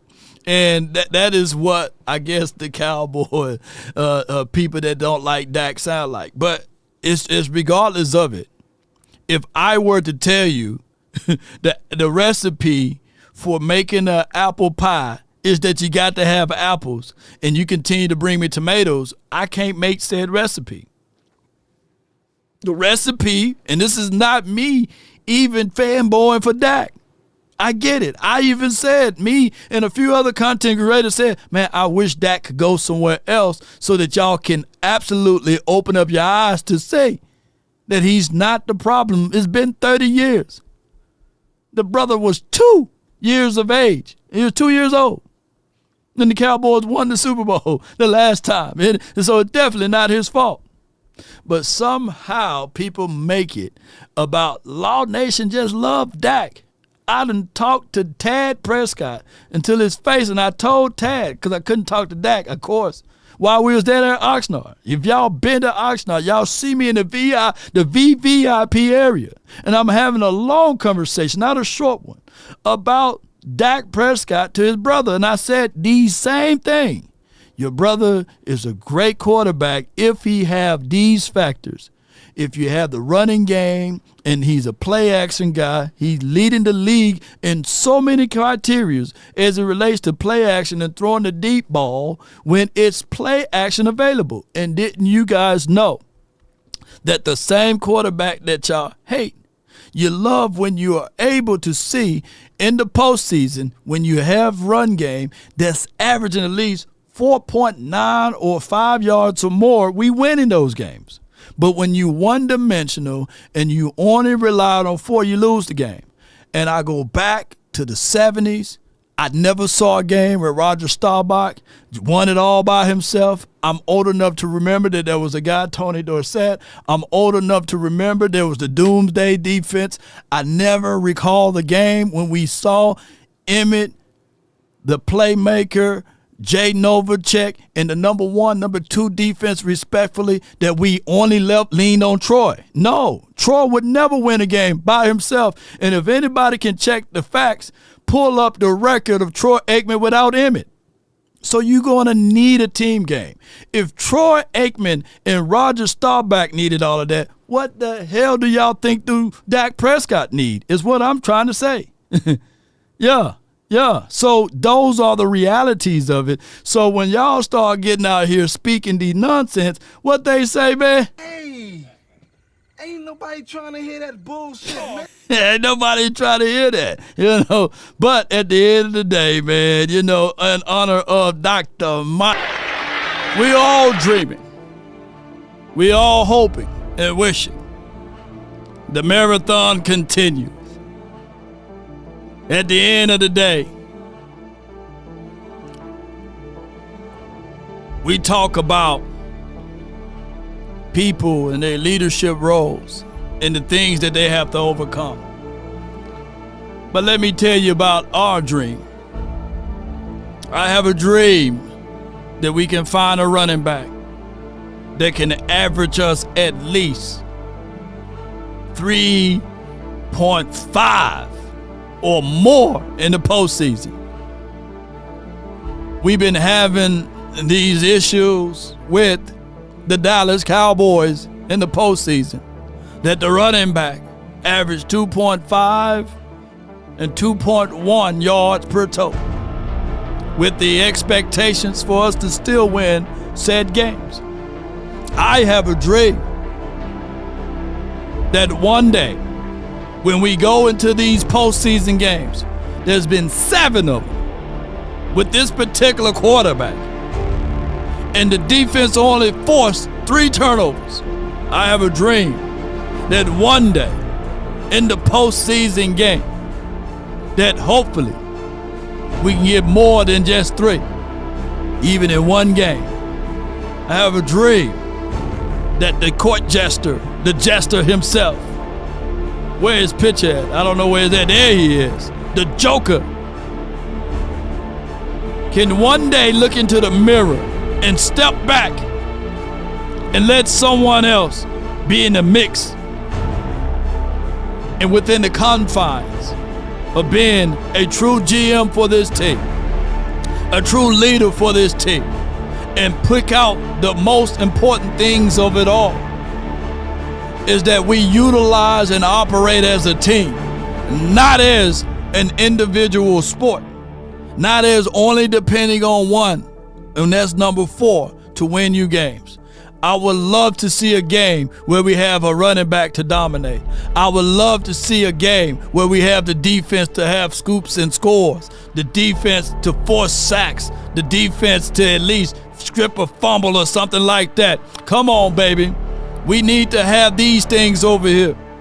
One of these days, we should be able to be victorious. and walk around without a shame in our minds, in our faces, and being the way that we are.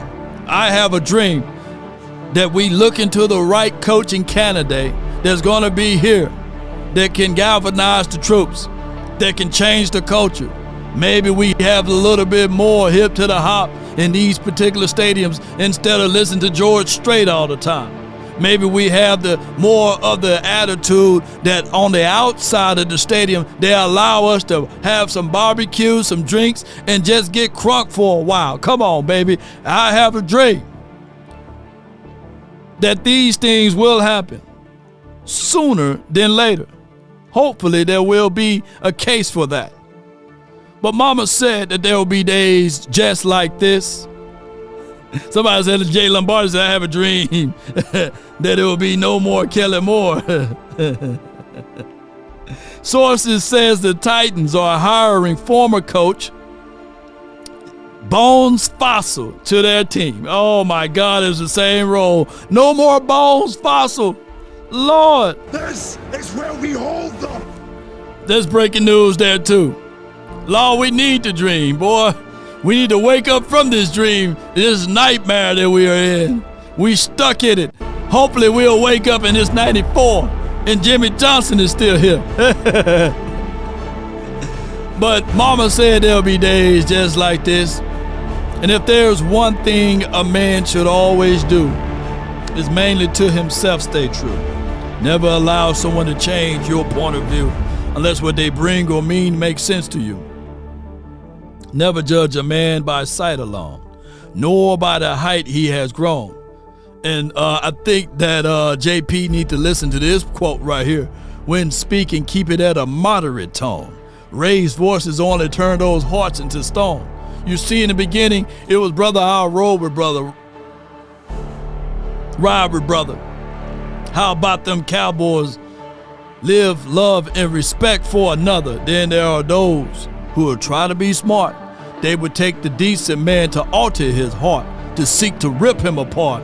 Those men you should never call a friend, because they bend their lives around the truth to meet their end. You see how all of that worked together? The lies around the truth with Amari Cooper, the guy, the brother who I got in my phone with empirical information of Amari Cooper number. I can call him on his phone. And y'all know I ain't lying to kick it. Who said I never utter those words. I never utter those words. But I'm going to tell you this. Cowboy Nation, the lives around the truth will always go that way. People will say things to make ill-advised points. But the reality, the truth takes its time to get out of the bed. The lie travels all around the world. And we need to stop it. DC for life, not for short. Shout out to Dr. Martin Luther King for this marathon show on this Million Man March over here. Be sure to hit that like, share this content, let that friend or that neighbor know where to go. And in the words of Prime Time for Your Mind. Give me my theme music. Yeah. Come on with it, baby. One love. If we offended anyone on this long marathon show, you just offended, because at this point, y'all know how it goes. Come on with it. Tell them run it off. I wake up. Yeah. I wake up, flex, thumb down now. Check, no drip this. Tell them run it up. No appreciate y'all so much, man. One love, DC for life, baby. Stretch, stretch it. I wake up, Lost. thumb down now. Nation. No drip this. Come on with it. Tell them run it up. No sleep, no rest. Come Might on crash, might wreck. But first I stretch. Tell them run it up. 9 out of 10 roll through my hands, I'm by my lonely. Come on. Turn to a savage, now my baby wants to hold me. I love my fans, don't need no friends, I got my homies. Thought I could trust you, I find out you tried to zone me. Don't zone me. I'm number one up on that court, I'm Nick McGrady. Come on. The first one in, the last one out, can't call me lazy. Can't call all lazy, baby. Send the invoice, send the yeah. I need 6 rings like MJ and Loud Tom Nation, baby. Wake up, flex them. No drip this, tell 'em run it up. No sleep, no rest. Might crash, might. Come on. But first I stretch, tell 'em run it up. Hey. I wake up, thumb down now. Come on. No drip this. Shout out to y'all support. No sleep, no rest. Might crash, might. But first I stretch, tell 'em run it up. Y'all gon' make me take that trip way out to Europe. I call up Nigeria, come through emotional. Those London boys don't come to play, you should get worried. One false move, find yourself they getting buried. Come on. That's what the devil used to love playing those games. Come on. Made some bad decisions that brought my mama pain. I made a promise to her, swore that I would change. Shout out to you, Rico. I'm on the come up, bet I live up to my name. I wake up, Jetty. thumb down now. Flex. Come on, baby. Hey. No sleep, no rest. Might crash, might. Come on. Shout out to the 214. Chris 214. Jameson Taylor. Appreciate you. Come on. No sleep, no rest. Might crash, might. But first I. If we offended anyone, once again, let's go. Be offended, but at the end of the day, we in it to win it, baby. And let's slow it down one more time for your mind. Let's slow it down just one more time. Come on, baby. Where you at? Here we go. Yeah. The court jester, the Joker, Bones Fossil, Tennessee. Shout out to Coach Bones. Be sure to also understand we're going to lose some special teams, guys, because you're going to pull some of them. Yeah. Yep. Take a drag of my cigarette. Breathe me out, breathe you in. Yeah. Take a bite of my burger, babe. Save the last bite for you. Number one in your life's blueprint should be a deep belief in your own dignity, your own worth. You know it's dangerous to go alone. What we tell them, baby? Let the street lights hit you. Can I be your? Play it too. I'll follow. Wherever you go, whatever you do. Play it too. Come on now, dog. Come on, man.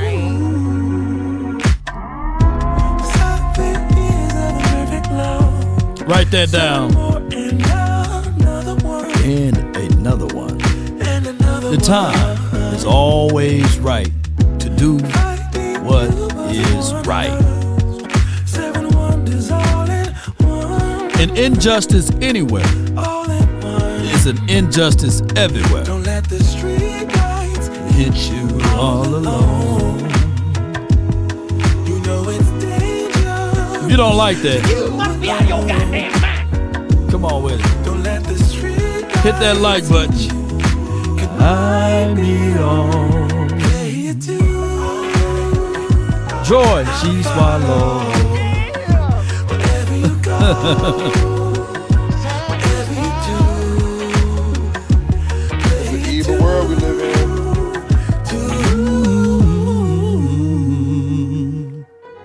If a paper crane can fly, Take some money out. then really doesn't feel that far. Wasting my time now. So far, so far. If a paper crane can fly, then forever doesn't feel All right, that far. baby. Until next So time. far, so far. All I ask. Hit that like button. Crane can fly. Fly on, fly on, fly on, fly on. That's where we hold Fly on. I like when you like this, Daddy. Daddy, I like when you scrambling and straightening. Oh my gosh, man. Come on, y'all. Come on. Hey, man, let's get on up out of here. Swallow that. Riggs. Shame. Not under Dr. Martin Shame. Luther King. Shame. Shout out to y'all. Until next time. DC for life. Riggs, you gonna say that in front of the preacher? You gonna say that with the preacher? Yeah. Law, you devil, you boy. So let's say it one more time. Dr. Martin Luther King, what is your profession? Spartans! What is your profession?